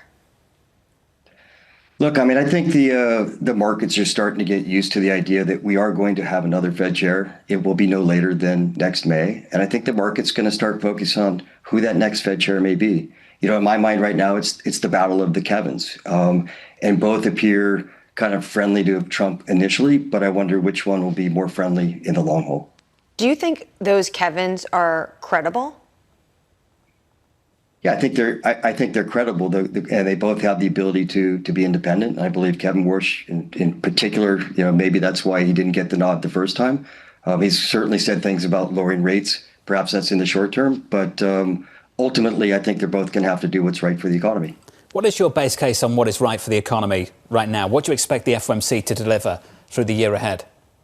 Look, I think it's such a dynamic world, and all the factors that go into that are changing. The most recent factor is the bill itself, right? And we've got a new round of stimulus.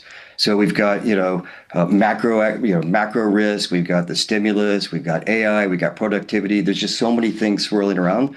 But certainly, I think that those cuts are coming later than they might have a month ago. I feel like a broken record, but honestly, how stimulative is the one big beautiful bill when a lot of it is just an extension of the current policy we have right now out of Washington? I guess, there's stimulus, and, we haven't talked about the potential effect of deregulation, but I guess it's just whether you maintain the punch bowl or not. And let's say if maybe it's not stimulus, but if you take away what's there, then obviously that's going to create a headwind. Is that enough for the remainder of the year, given the uncertainty we are dealing with? We still don't have finalized tariff rates. And of course, now it feels like we're living in purgatory every day on what's going to be the latest salvo between the White House and the Federal Reserve. Look, there's a tug of war between all that you mentioned there, between the fundamentals, which, may be improving because of the bill, may be decaying because of the tariffs, what have you. But what we really haven't talked about are technicals. And so much of what's going on in this market is about technicals. And, 2 years ago on your show, everybody came on and talked about they were sitting in cash at 5%. And there was no opportunity cost for that. There's a ton of FOMO out here, fear of missing out. And as long as there's cash in people's pockets and FOMO, markets are going to continue to grind. So give them an idea this morning, Robert, on what to do with that cash and the fear of missing out in, say, emerging markets. I'm sure you can't share specific trades with us that you've got on at the moment, but just an idea of what you like and what you don't like. Look, I think in a world where I just said, the highest certainty is uncertainty, you need to make sure that you're certain with the portfolio that you're building, that you really anchor that portfolio, whether it's in debt or equities, what have you, in high conviction. And for us, that means kind of this better approach, not just thinking about beta in emerging markets, but thinking about how to approach emerging markets. For us, it's, a lot of the high conviction comes from private credit. Private credit in emerging markets looks like developed market 15 years ago, senior secured, collateral, uncorrelated collateral, et cetera. So the real opportunity here is to make sure that you have high conviction. Robert, appreciate your time. As always, it's good to hear from you. Robert Koenigsberger there of Gramercy Funds Management on the situation with the Fed and DM starting to look a whole like EM. Yeah, definitely is. And obviously for someone like him who has that experience, what he's looking at, almost maybe this is easier. But something he said remains true for the Trump administration. You have to expect that volatility is going to be high. It's the biggest conviction trade, and it is here to stay for the remainder of the 3.5 years. Let's get you an update on stories elsewhere this morning with your Bloomberg Brief. Let's cross over to Lizzie Burden. Hey, Lizzie. Hey, John. Now, the latest on the Air India flight that crashed just 32 seconds after takeoff. Sources telling us here at Bloomberg that a cockpit voice recording indicates a younger co-pilot asked the captain why he turned off the plane's fuel supply switches, and the pilot denied turning off the switches, according to that cockpit voice recorder. Elsewhere, New York Fed President John Williams is backing the central bank's wait-and-see approach. Williams shared that he still expects tariffs to have a bigger impact on inflation in the months ahead, calling the Fed's stance on monetary policy modestly restrictive and entirely appropriate. And JP Morgan racked up a $30 billion profit in the first half, more than double its closest rival, and widened its lead over Goldman Sachs and Morgan Stanley when it comes to investment banking revenue. Its market value now exceeds that of Bank of America, Citi and Wells Fargo combined. And that's your Bloomberg Brief. John. Lizzie, thank you. More from Lizzie in about 30 minutes. Up next on the programme, the economy holding up. So if you look on the consumer side, in our 70 million consumers who engage with the economy every day, because they're employed and because wage growth, they are continuing to grow and spend more, and that helps the economy. Up next, we'll catch up with Krishna Memani of Lafayette College from New York. You're watching Bloomberg TV.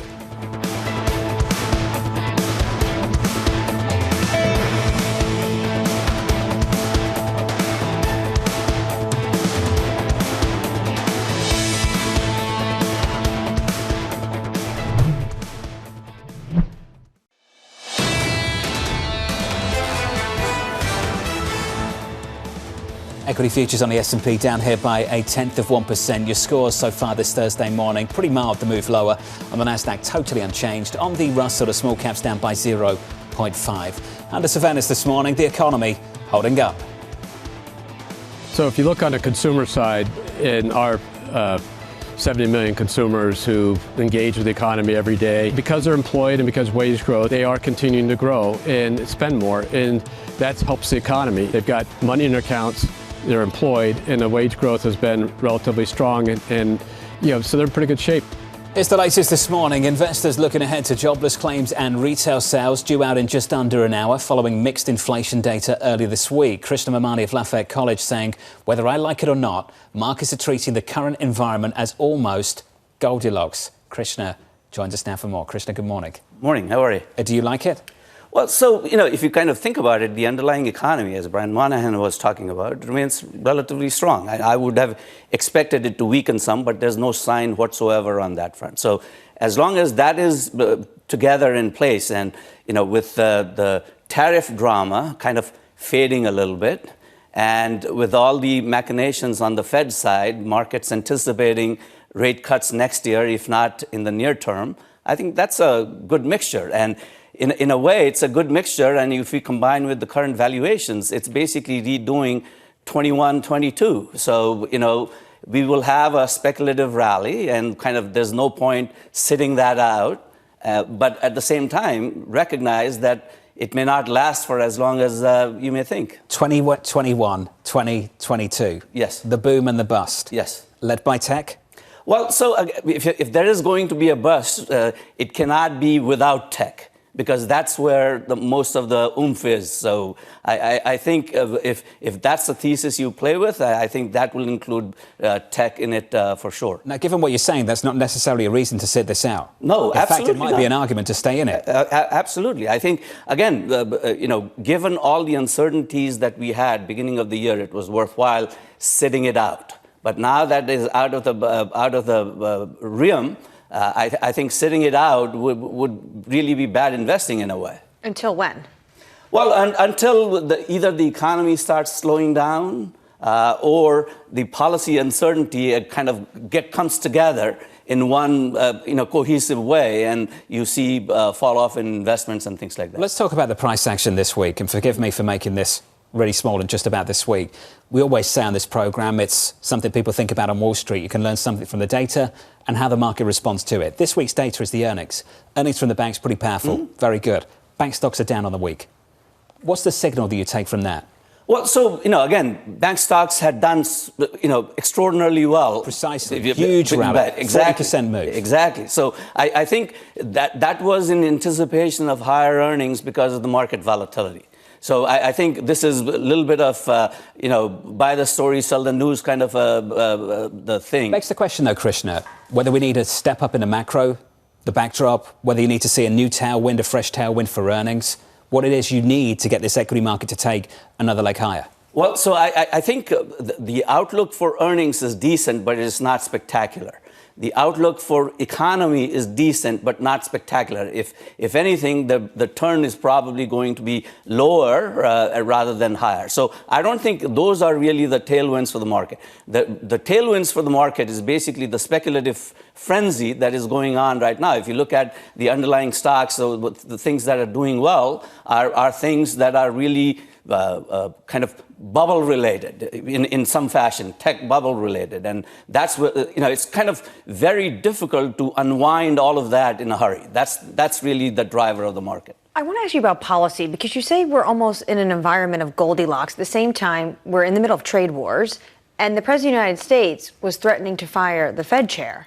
How are we in a Goldilocks in this kind of political environment? Well, so that sort of tells you the answer right there. That is, all of that is being discounted by the market, and rightly so. That is, the likelihood that a president who wants a stock market higher, interest rates lower, will do all the things that he is threatening to do, and the markets are interpreting it as just as much. The market is interpreting this as taco, but what if they're wrong, and at some point between now and the end of the year, he writes that letter and sends it off? Well, so if he writes that letter and it is 10-15%, I don't think that is the end of the world for the markets at all, especially if that the other letter. I mean firing the Fed chair. Well, so I think the firing the Fed chair is really not equity negative for, because if he gets lower rates, that probably supports the bubble rather than takes it. I think firing the Fed chair is really bad for the bond market rather than the equity market. It may actually be, one can make a case that it's actually equity positive.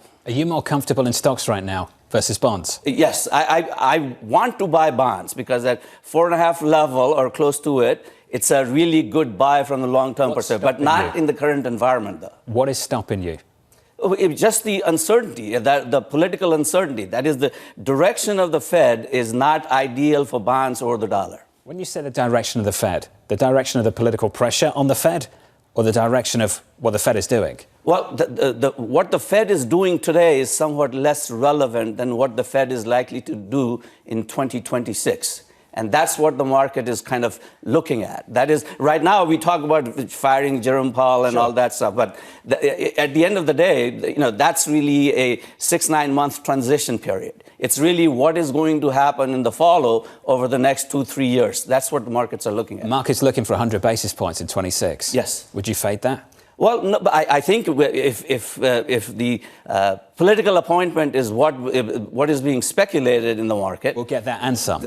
And well, then some is probably will depend on how the rest of the committee plays along. The chair has an impact, but is not a supreme ruler by any measure. So we'll see. Everyone's got a number, 450 right now in tens. What makes you a buyer? Never mind the backdrop. What's your number? Well, I think 450 for a developed market with let's say 2% type growth and inflation continuing to trend down is actually a very decent level for a bond buyer. And there are plenty of bond buyers out there, especially given valuations in the equity market. The challenge is who wants to step in front of a freight train? Krishna, it's good to see you.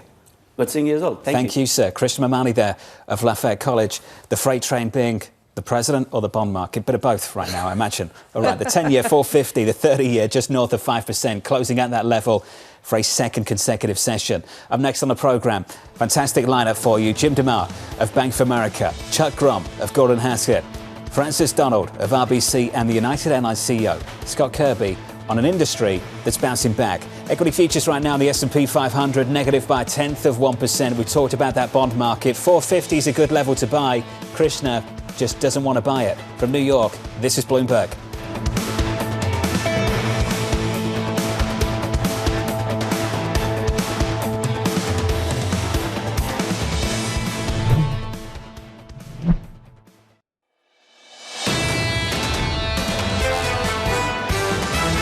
Positioning continues to chase higher. That has been the key driver of the market rally and the reason why equities have been able to defy all odds. The momentum's coming from different directions. Is it enough to kind of turn the tide where the whole economy benefits? I think the jury's out on that. One of the main risks that we saw were high valuations in a very concentrated market. We still have those same exact risks. We think it's broadening this year. Equities are a great asset to capture that expansion. The onus now is on the earnings and growth story. This is Bloomberg Surveillance with Jonathan Ferro, Lisa Abramowicz, and Annmarie Hordern. Live from New York City this morning. Good morning, good morning. The third hour of Bloomberg Surveillance starts right now, 30 minutes away from economic data in America. Your scores look like this morning. Equity futures on the S&P, barely negative. We're down by 0.05% on the S&P after squeezing out a day of gains in yesterday's session. In about 29 minutes' time, we'll look at some economic data. We'll look at this. Retail sales in America plus jobless claims. Another read on the labour market. I'm really looking forward to seeing these retail sales. Do we see any sort of tariff impact, which we saw under the surface in the latest CPI report? Or honestly, do we just see consumer fatigue? Remember everyone talking about how they went out, rushed these big purchases. People in my family even did it. Are we starting to see a consumer that's been fatigued? They made their big purchases and they're starting to pull back a bit. If they're fatigued, investors are absolutely exhausted. Exhausted by the last 24 hours. The reports that the president was about to fire the chairman of the Federal Reserve. The reports that he was waving around a letter in front of congressional Republicans, a letter which was a draft ready to fire the chairman of the Federal Reserve. And then he comes out and says, what are you talking about? We're not going to do that.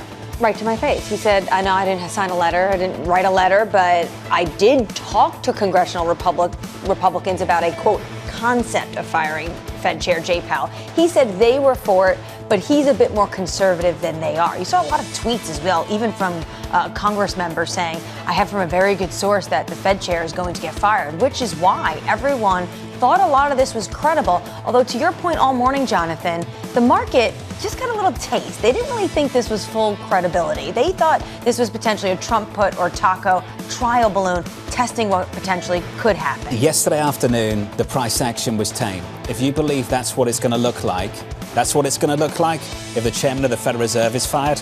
I don't know what to tell you. Equity futures right now, the S&P just about unchanged. Coming up this hour, we'll catch up with Jim DeMare of Bank of America with stocks finding some stability. Francis Donald of RBC counting down to jobless claims and retail sales. And later this hour, the CEO of United Airlines, Scott Kirby, as travel demand, Annmarie, really starts to bounce back, particularly for the second half. Second half. What United is saying is they see a strong second half. And this comes after, remember when they would give two different guidance depending on if the United States was going to continue growing or if it was going to be in a recessionary environment? What you heard from United echoes what we heard from Delta.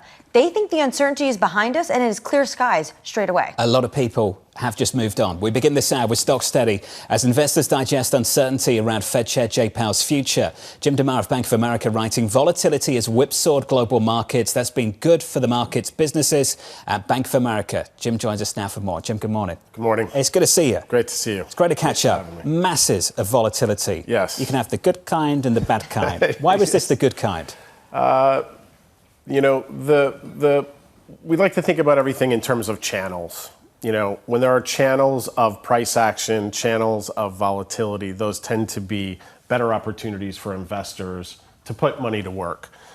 You know, if we were sitting here 10 years ago, the bigger conversation was financial repression, right? And if you look at realized volatility in both the equity markets and in the rates markets, let's focus on the U.S., realized volatility is considerably higher than where we were then. And you see a lot of investors, you know, macro strategies are becoming much more popular today than they were 10 years ago when it was just difficult with suppressed volatility to deliver alpha. And so I think, you know, volatility's here. We're in a different, you know, political and economic environment than we were 10 years ago. So my suggestion would be get used to a higher degree of volatility. You think this is an ongoing feature of this regime? I think just where we are in the economic cycle, I mean, things are just very different, right? We're going to have increased, there's increased spending happening in infrastructure, in technology, in defense. We've got high levels of debt in the developed world. That becomes, you know, more topical depending on what other actions are taking place or headlines are hitting during a given day. A lot of focus on Japan, you know, for the last month to month and a half. You know, in April, we were talking more about the U.S. markets and concerns about, you know, a failed Treasury auction, which I think was extreme, you know, to say the least.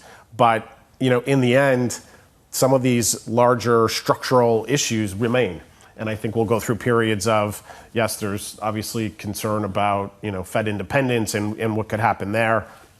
You know, and I think you've had pretty much everybody on the show talk about it for the last 24 hours. Please give us your opinion. The last 24 hours, Fed independence is good. I'll leave it at that. If it starts to be threatened, what does it mean?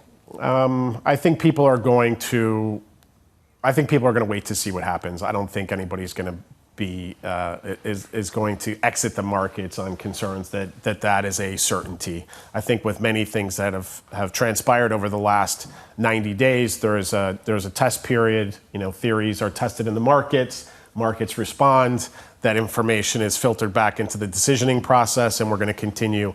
You know, we're going to continue on that path. But I do think, you know, when you think about the sovereign debt levels in developed, you know, economies across the globe, that is a real concern. It's going to keep popping its head up or rearing its head until, you know, there's some resolution. There was a lot more talk about it until the bill was passed. Now it's again a focus on Japan, and I'm sure there'll be talks about, you know, other countries in Western Europe and you know, and in the UK as we continue on that path. So, you know, I think betting against volatility is not a good strategy for the near and midterm. When it comes to volatility right now, what makes this environment potentially different, or I guess you can mirror it to Trump 1.0, is it's politics and policy that is driving this in financial markets. Yes. And again, I think that's why it's a materially different environment than we had, you know, post the financial crisis up through COVID. while we had different administrations, the policy path was still pretty consistent, regardless of Democratic or Republican administrations, and the Fed policy was very consistent, and it was QE for a large part of it, and that was a repression in volatility, and that environment is no longer here. What's the number one question clients ask you? Wow, that's a really great question. I think the biggest focus remains on whether we're getting cuts this year, or not. And there's some pretty strong views on either side. And that's really a bigger question on what do we think inflation looks like? Is it transitory, or is it going to remain at a higher elevated rate? I would say the second largest question, if you get out of the bond markets for a second, is, the AI investment period that we're in today. Is it a bubble? Is it a high correlation to what we saw, in the late 90s going into 2000? And, there's stories written on that every day. I think what's very clear is that the investment is going to continue for the near to medium term, whether it's a result of corporations or sovereign, governments being focused on AI being critical to economic growth and safety. And so you see that all around the world, governments are making it one of their top mandates to be a leader in AI. It's driving equity markets in a massive way. Yes. Basically at all-time high still. Yes. On the S&P 500, very close. And credit spreads are super tight. Yeah. High yield spreads are very, very tight. Do you see that as justified or a sign of complacency? There is a man at another bank who believes that maybe it's a sign of complacency. Don't have to name him today. I want your opinion on that. Yeah, I mean, we go through periods of, when the market's down, nobody wants to buy it, and everybody gives 15 reasons why it's going to go lower, and it goes up, and then people give you reasons why it's not going to go, it's not going to go any higher. I think the markets in general and people were, as humans, we have a certain degree of fear in us, and we're worried about what could happen and what could be life-threatening, and that's just human psychology. And post the financial crisis, we look at it and say, okay, what are we missing? I think a lot of what the issues are that could result in a repricing in assets across the markets, they're all out there. The question is, are the markets reflecting that in their current price? To me, that's really the question that you always have. And, the debate is today, you could sit with people today and they'll tell you that, the real level of rates in the U.S. market in the long end is too high, based on what their expectations are. The converse of that is people saying that we're concerned about long-term debt because of structural budget deficits. Flip it over to the equity markets. There's many people that are excited in saying AI is real. It's going to drive productivity. We're going to see a boost in earnings across industries and across sectors. And then there are others that say, well, this is just another bubble, and we've seen this play through. It's a good opportunity for us. We have a lot of clients that are thinking about things differently, and obviously, our strength is intermediating risk, lending to them as they pursue these opportunities, and that's what we're focused on. What I sense from you is that now there is a bias to act. In early April, it felt like a lot of people were just paralyzed by the backdrop. Yes. Where's the bias to act coming from? Are they just moving on from this policy story in Washington, or have they got the clarity they want, or at least enough clarity to just move on? I think that's a really great question, and I think it's difficult to answer, but I would answer it this way. You start with framing what are the extremes that could happen, and then getting comfort within that. And I think at the time when the tariffs were announced, the concerns were how, this could be a material negative impact on global GDP. Okay, and that was reverberating. And at the same time, we just happened to have treasury auctions, within a week's time. And then so you had this period of disruption in the equity markets, uncertainty. You get to the bond markets, we're having large auctions. Someone starts to focus on, and it proliferated in the market, what the participation rate was of foreign investors in the 3-year note, which, if you go back and look at the numbers, yes, that was a high single-digit participation at the time, but that's not the first time it's been a high single-digit participation relative to participation, in double digits. But, if you wanted to find negative dots to connect to come up with a very negative story, we provide, the markets provided it. So a few months ago, 20-year auction. Yes. Nobody in fixed income cares about a 20-year treasury. Nobody. Nobody. And then all of a sudden you have a soft 20-year, and all of a sudden that's a reason to sell everything. Yes. So to that point, I think that framing and then bringing it in, and as some of those outliers or the extremes of those risks are framed and framed narrower and narrower, that's when you get you get positive sentiment. When you talk about those extremes, do you also think that the president has set red lines, what he's willing and not willing to do, this idea of a Trump put? Do you think investors have taken that on board? I think that he's a very smart man, and he's very connected to what's happening in the markets. I don't think that that's the only driver of his decisions, clearly based on what the statements have come from him in the administration. But that being said, we are one of the most powerful economies in the world, and you need to be cognizant of that. But I do think that there's, if you're being objective and independent, you can frame things, I think, and get to a point where you know where the extremes could be, and those extremes have been coming in.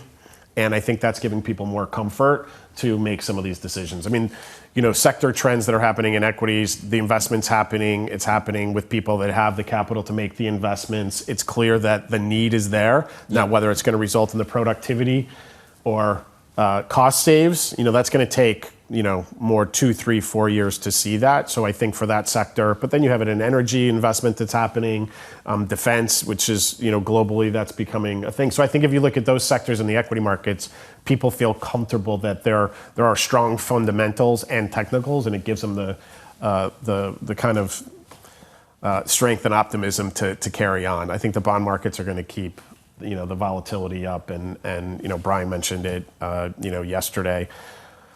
We went through a historical period of low front-end rates that was unprecedented, and I don't think those times are coming back. I think there are people that run certain investment strategies and certain people in the real economy that would really like zero interest rates, and I think that's why you're seeing some of the correction continue in the real estate market, just because interest rates are normalizing higher, and we're going to continue to see, challenges for those industries, and I'm not, highlighting just the real estate industry. If you were a highly levered company and you were used to borrowing short term, that's no longer a viable strategy. Can we finish at the long end of the curve? Yes. Is the character of developed markets, sovereign debt markets, beginning to change? Typically, by definition, when bad things happened in DM, you bought the bonds. Yes. You bought treasuries. Yes. It just feels like that story's starting to turn. And we have these moments of stress where we see equities and bonds trade in tandem together. Yes. It's not just the US, we see it in Europe, we're seeing it in other countries too. What's happening, and how are investors changing? Well, I think you hit it, and that was one of the big concerns, for smart investors that saw that price action, stocks down, bonds down. That's not a good sign for health of the markets from a historical perspective. And with that being said, and with the concerns about the deficit, I still think, the markets are telling me, I think that there's still optimism that there's going to be, a better deficit environment on a go-forward basis. If you think about it, meaning maybe we're going to get growth that's higher than that's projected, and perhaps the structural deficit that we have won't remain as large as what's been feared. If you think about it, the bill was passed, the information's now clearly out there. This is what everybody was worried about, and there hasn't been a significant sell-off. I'm not saying that there hasn't been 10, 15 basis point moves, but people are talking about a 6% long bond as a given, not as a possibility, just months ago. So I do think that the calmer heads are prevailing, and people just want to see this data flow through the system and see this policy flow through the system. Let's hope it stays that way. Let's do it again soon. Yes, great. Great to see you. Thanks for having me. Thank you, sir. Jim DeMare there of Bank of America. The 30-year, not at 6%, of course, today. At 5%, thank goodness. Let's give you an update on stories elsewhere this morning with your Bloomberg Brief. Here's Lizzie Burden. Hey, Lizzie. Hey, John. President Trump said he's not planning to fire Fed Chair Jay Powell. He made the comments to reporters in the Oval Office following reports that he discussed the idea with a group of Republican lawmakers. The president added, "I don't rule anything out, but I think it's highly unlikely unless he has to leave for fraud," referring, of course, to his recent criticism of the Fed's $2.5 billion renovation plan. Elsewhere, AI spending momentum seems to be holding up as TSMC raised its 2025 revenue growth outlook. It raised its projection after the chipmaker reported a better-than-expected net income, keeping a streak of beating estimates every quarter since 2021. TSMC said that it'll stick with plans to spend up to $42 billion to upgrade and expand capacity this year. And Walmart is cutting hundreds of store support roles. The cuts represent an ongoing effort by the country's biggest employer to make its large workforce more efficient. Earlier this year, Walmart cut corporate jobs and asked some workers to relocate to its headquarters in Arkansas and in California. And that's your Bloomberg Brief. John. Lizzie, thank you. Up next, the Morning Calls Plus. We'll catch up with Chuck Grom of Gordon Haskett just ahead of retail sales. That data dropping in about 13 minutes' time.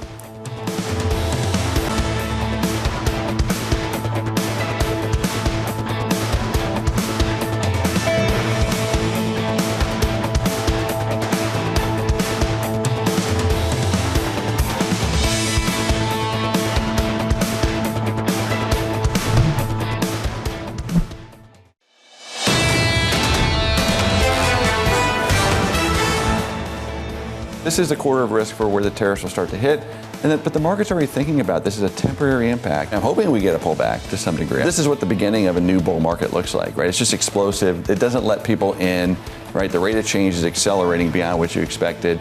So it's just, I think the pullbacks will be short and shallow, but I really can't see more than a 5 or 10% correction. As Mike Wilson of Morgan Stanley looking for a pullback, and if we get one, he wants to buy it.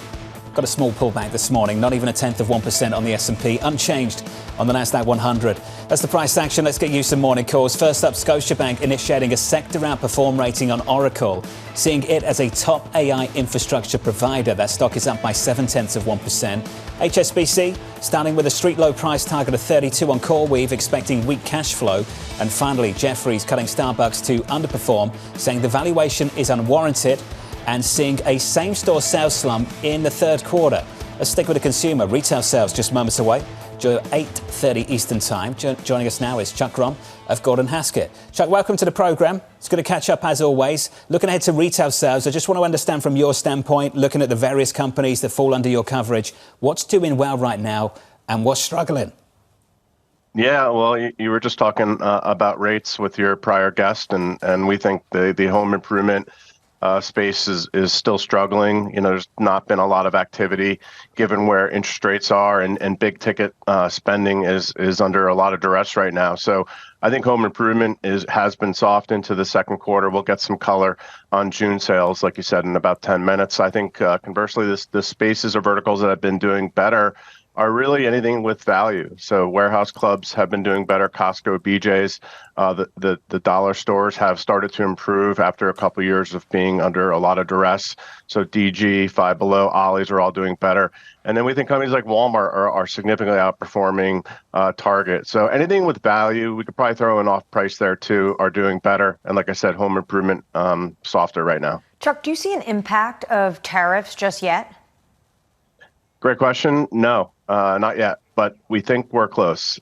We do a lot of monthly pricing work. We just did it in June, and on average across our group, we're up about 2.5% relative to April.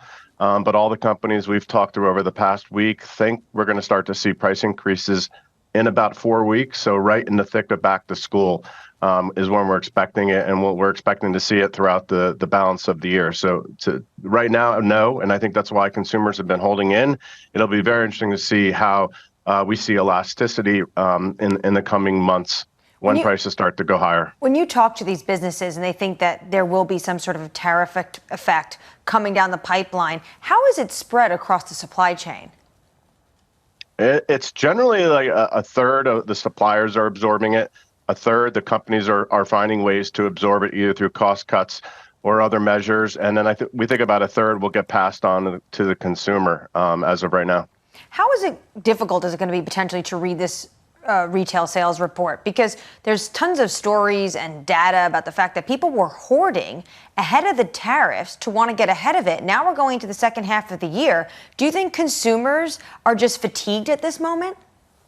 I think there was a little bit of pre-buying back in March and April. I don't think that's going to probably play into the June report. It might in certain categories like appliances and maybe home furnishings.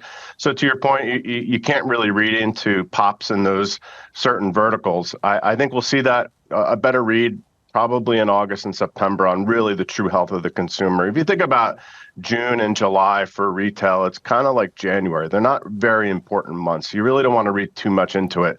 Back to school, obviously the second biggest time of the year after the holidays, is going to be a really important proxy for the group.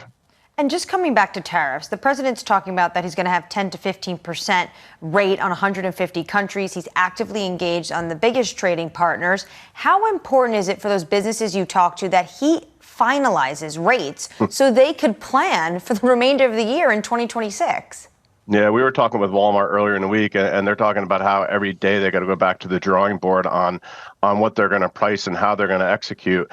I think just knowing what the rules of the engagement are is really paramount. I think most companies can deal with what the rates are going to be, but just getting some finalization on that, I think, is very important for all these companies, and they certainly all want it. Hey, Chuck, appreciate the update. Chuck Grom there. All right. I've got Thanks, Haskett. guys. Thank you, sir. On the retailers, going into retail sales in about 5 minutes' time. Just going back to April. Can't really overstate this, overemphasize the importance of that meeting between the retailers in the White House with the President of the United States. Basically telling him this is what prices could look like if rates stay at an elevated level. And what Chuck is talking about there is this can all hit consumers back to school. That is politically potent for this White House. They don't want to see families struggle to get their kids back to school when they ran on, we are going to make America more affordable again. We've said a lot about the bond market pushing back, and the bond market did push back. Equities did too. Corporate America pushed back as well, maybe silently behind closed doors in meetings at the White House, but corporate America pushed back as well. Up next on the programme, breaking retail sales, plus jobless claims and reaction from Francis Donald of RBC. From New York, this is Bloomberg.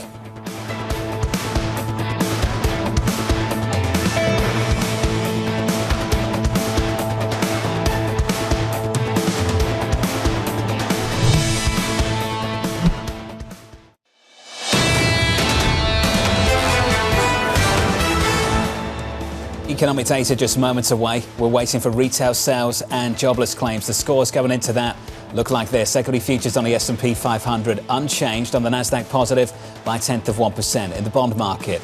Check out the bond market, 2-year, 10-year, 30-year at the long end of the curve, a close above 5% for a second consecutive session. This morning up another basis point, the yield 5.02%. Yields a little bit higher on a 10-year and a 2-year as well. With that economic data, here's Mike McKee. Good morning, Mike. Good morning, John. Right now we're looking at what's coming in from the rest of the world because we shop. Retail sales up 0.6 on a headline number. Americans and their cash registers. We were expecting only 0.1%, and headline sales had fallen 0.9%. The weakness was supposed to be in cars, but ex-auto were up 0.5%. So not as much weakness in automobiles as thought. Ex-auto and gas up 0.6 compared with 0.1% last month. This is all good news for growth in the second quarter. Jobless claims come in at 221. That's down from 228 last week, so also good news for the economy. Continuing claims, 1,956,000, just up a little bit from 1,954. So we're still seeing people having trouble getting jobs, but it isn't advancing as much as it had been.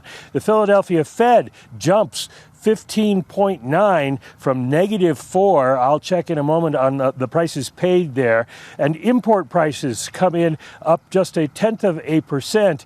So no tariff effect there. But tariffs are not collected on import prices. They're collected after that. So that's not going to really show us a whole lot about what Trump policies are doing. I'm going to check into where we bought stuff, what we bought, and you can check into the markets. Mike McKee, thank you, sir. I'll be back with you in just a moment. At the headline level, this is just better news. It's an upside surprise on retail sales. It's the right kind of downside surprise on jobless claims. That's what you want to see. The labour market doing OK, and American spending. Equity futures on the S&P still just about unchanged. Some price action developing though in the bond market. 2-year, 10-year, 30-year. Yields up at the front end by 4 basis points. The 2-year, 392.76 on 10s, up 2 basis points as well, 447, call it 448. And in the FX market, the dollar the strongest against the euro in about a month. Euro dollar at the moment looks a little something like this, 115.70. That's a better story to tell on a headline basis this morning. Absolutely a better story to tell also for this White House when you see people continuously push back on the concerns of the uncertainty of tariffs. Guess what? Americans seem to be looking through all of this. They are continuing to spend. When you see retail sales show a stronger than expected growth in June, and to your point, Jonathan, jobless claims coming down. This is a hot report, and it's definitely going to be taken with notice and optimism from this administration. Michael McKee, it's a hot report on the first look. What about the second? It's a little more mixed. This is a little bit like what we've gotten in the price reports over the last couple of days because some of the stuff under the hood isn't quite as good. The big surprise is in autos. Motor vehicle and parts dealers up 1.2% after 6.5% the month before in May. Of course, everybody was rushing to beat the tariffs. Electronics stores down 0.1%, and furniture stores down 0.1%. Those are two areas that have been tariffed, at least coming in from China and some of the Asian countries. But we spent a lot on food, up 0.5%. Health and personal care, up 0.5%. Clothing and accessories, up 0.9%. So everybody was out getting their new swimsuits for the summer, it looks like. And sporting goods, up 0.2%. Often that's a category that is tariffed. Food services and drinking places, that reflects consumers' attitudes, and that was up 0.6. So that is good news, although it was up 6.6% the month before. So people backing off a little bit on some of the discretionary spending, but they are out there spending on other stuff, at least stuff that is not tariffed. Mike McKee, stay close. Francis Donald with us around the table of RBC. Francis, good morning. Good morning. We had the pull forward. Where's the payback? First rule of American economics, never bet against the U.S. consumer. This is what they teach you the first day on the job. Another report that shows you there is a lot of strength underneath this consumer, but we do have to be careful. 2 reasons. This is a very distorted cycle, John. We had front loading, we have back loading, we have goods coming back, we have services rising, and vice versa. We have to be a little bit cautious about saying this is signal about where the American consumer is going next. And number 2, I will die on this hill. There's a lot of fragmentation in this U.S. consumer right now. Lots of strength at the upper incomes, much less at the lower incomes. So, well, this is reassuring news, especially because that job market continues to hold on. We still see a moderation in the consumer in the second half of this year. But for now, let's take the win. How do you think it shapes up at the FOMC later this month? Well, difficult to look at a report like this. We still have not seen inflationary pressures come through. We don't have any cracks in the labor market. Now, our view on that, of course, is that that's more structural support than it is a cyclical indicator. But there's not a lot of data justification for a cut here. You got to do some real mental gymnastics in order to get it, especially because looking forward, the odds are that inflation is going to rise from this level. So you either have to see a material deterioration in the job market or something underlying growth that takes away your confidence on this in order to justify that cut. For us, the first cut's in December with a risk to later. When you say moderation, second half of the year when it comes to consumer, is that because they pulled forward and they were out hoarding, or is it because of tariff and the impact of trade? So let's separate some of that distortion or dislocations from tariffs. That's going to include lots of front-loading activity, just like businesses. There's going to be symmetry between the two. But this is just old-fashioned economics. Higher interest rates, higher prices, higher debt loads. That's weighing on a huge amount of Americans. That's going to keep them from being able to sustainably accelerate over time. So the path is a little bit lower. We're not talking about a collapse in growth. We're just not talking about a re-acceleration. Think a gentle moderation or more of a maintenance type of spend. You say December for the first Fed rate cut. That is not a Merry Christmas for this president of the United States. What did you make of what we saw the past 24 hours? Well, I might say, actually, how much does it matter? Is 25 basis points in September or December going to change the American economy? I would argue not at all. We have significant amounts of spending. You're running 7% deficit to GDP. That's going to keep a floor under growth, no question. We know that the housing market is leveraged to the long end of the curve. There's not much Chair Powell or anybody in that seat seat can do about that. These are long-term global dynamics that are really pushing the U.S. economy forward or backwards. And so whether or not you have 1 or 2 or 3 or 0 cuts from now to 2025, I'm not sure that that's a game changer for the U.S. economy. Mike McKee still with us. Mike, later on this evening, 6:30 p.m., I'm sure you've seen it, Governor Waller addressing the economy. Do you think he got additional fuel this week to present the argument for lower interest rates? Well, certainly he does with this retail sales report, and the headline numbers for CPI and PPI would give you that impression. The question is, how worried is he about what's under the hood? Philadelphia Fed just saw a big rise in prices paid, up to 58.8 from 41.4. We saw earlier in the week that Empire was up for prices paid. So there are price pressures starting to creep into the economy. Now, it'll be interesting to see how Waller frames it, because he's been talking about the idea of this could be one and done. He expects prices to rise, but not to keep rising. So he could say that, and then he could point to these retail sales numbers and the jobless claims numbers and say there's no reason we couldn't experiment and cut once. When does the Mike McKee tour come to an end, Mike?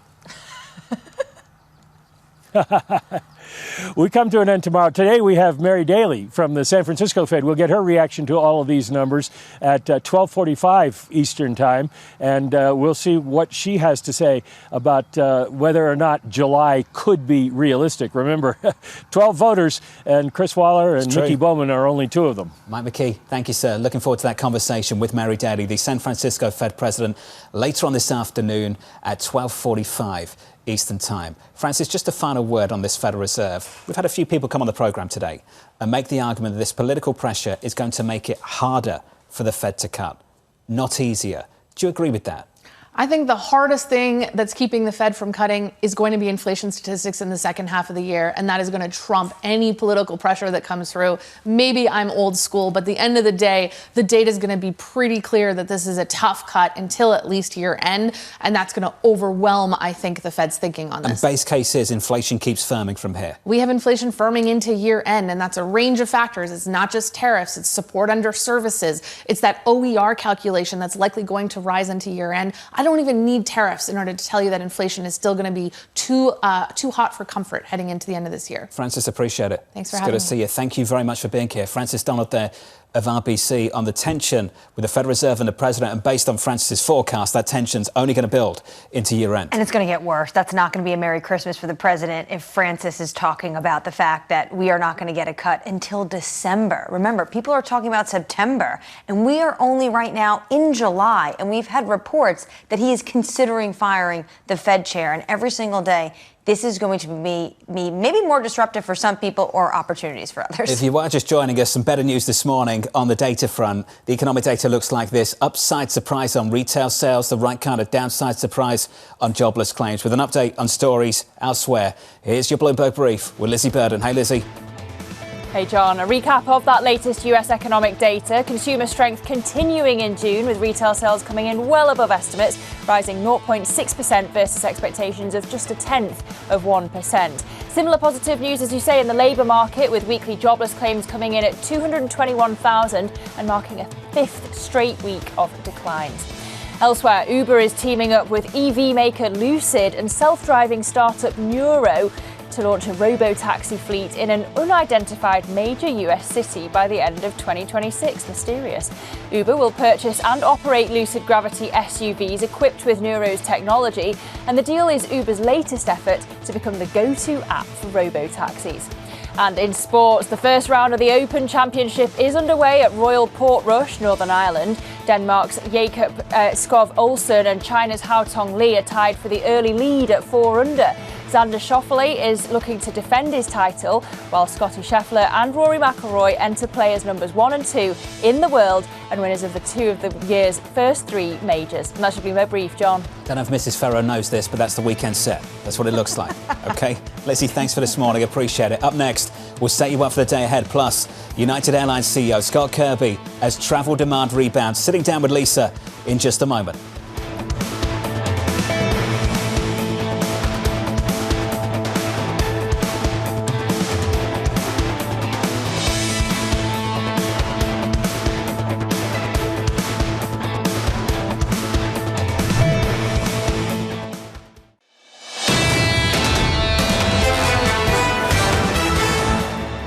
The opening bell about 46 minutes away. Going into it, your scores shaping up as follows. On the S&P, positive by 0.1%. On the Nasdaq, up by 0.2%. One name in focus in the pre-market for us this morning, United Airlines. United Airlines saying its outlook is now more predictable after a first half marked by flight cancellations, trade and geopolitical concerns. That stock is down by only 0.5%. Lisa joins us now from Chicago with a special guest. Morning, Lisa. Good morning, John. Great to be here in Chicago, and thank you so much. I am here with Scott Kirby, the CEO of United Airlines, after earnings came out. And he really echoed what we heard from Delta, which was the first reporter, which is stability, solidness, a sense of recovery. You said the world is less uncertain today than it was during the first 6 months of 2025. What was the inflection point where you saw that certainty come into play? You know, this year, a lot of uncertainty in the first half of the year, macro uncertainty, and that led to an impact on bookings and demand at United and across the whole industry. But it felt like there was a turning point at the end of June where the tax bill passed and the situation in the Middle East was calmer, and tariffs, while not certain yet, narrowing the range. And it really felt like people felt enough confidence or enough lower level of uncertainty that they kind of came off the sidelines and were unfrozen, and particularly for business demand. I mean, you can't stay on the sidelines forever, and that was enough of a trigger. And it really was like a light switch flipped at the end of June, particularly for business demand, double-digit acceleration in business demand as we ended June, and that's continued, through yesterday.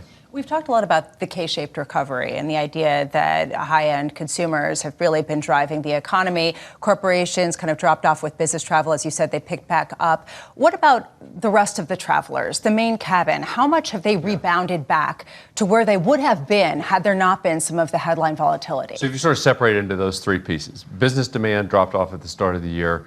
That seems like it's bounced back to what we were expecting it to be as we moved into July.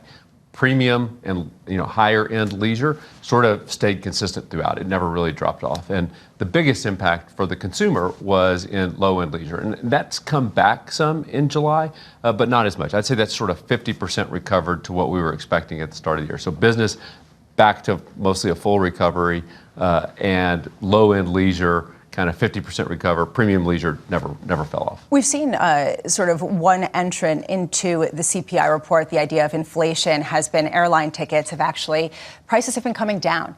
And there's this question of whether discounting is required to bring some of the main cabin back, and whether that's going to be a persistent trend, that competing on price is going to be really important. Now, how much do you see that as persisting into the second half of the year? The airline industry is always a good value and always has attractive prices. But I think it's more of a supply-demand imbalance, that there are a number of airlines, there are two brand loyal airlines in the United States who are now generating the bulk of the industry's profits because those customers that care about quality, that care about service, that care about technology, we're just better, and they're choosing us. And you can see it in the data, you can see it in the numbers. For the more commoditized part of the business, there's simply more seats available. There's been more seats available than there is demand.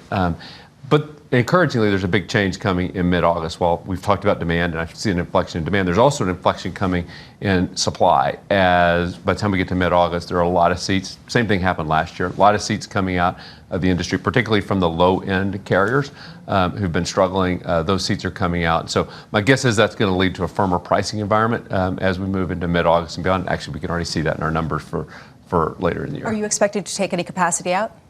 We continue to prune, but there's not going to be any structural changes to our capacity. And we are encouraged by the environment. And in fact, just in the last couple of weeks, for us at least, the yields have turned positive on domestic. They've been down, for several months as we started the year, but yields have now turned positive for forward bookings at least. So why have you not gone with the more bullish potential estimates then for your forecast, given that you sound incredibly positive and you have seen this ongoing rebound? Yeah, it's been a good year. I mean, it's actually pretty remarkable that we've grown earnings and margins for the first half of the year despite everything that's happened. But a lot has happened this year. And we like to have a policy of being conservative on our guidance because stuff does happen. And we want to be able to absorb some unexpected events in our guidance. So we intentionally build it conservatively. We do that all the time. So really what happened this time is we've been able to build that conservatism back. So, if nothing else happens this year, which is a big if, and if demand stays as strong, booking demand stays as strong as it is right now, there's probably upside. But we'd rather be conservative than get too far out over our skis. One reason why I was really excited to speak with you is that you have a real-time view of not only the consumer and the appetite there, but also international demand and whether there has been any damage to the brand Americana. The idea of foreign travelers coming to the United States for tourism, et cetera. You've said that there has been a drop-off in European travelers. How sustained do you expect that to be? Are you seeing any permanent shifts in that international inbound landscape? There has been a drop-off in inbound demand. Europe is one, but it's a single-digit decline. And U.S. point of sale has more than made up for it, and it's 80% of our business. I don't think it'll be permanent. The United States is the greatest country on earth. It's a great place for people to come, a great place for people to visit. Demand is affected by all kinds of things. We have fewer students coming to the U.S. right now, not surprisingly. That's a big part. Fewer? Quite a bit fewer. I mean, enough. It's a relatively small percentage of the business, but when you're talking about 1%, 2%, 3% changes in demand, you can see it. When you're talking about small changes. But my guess is that we will get back to normal.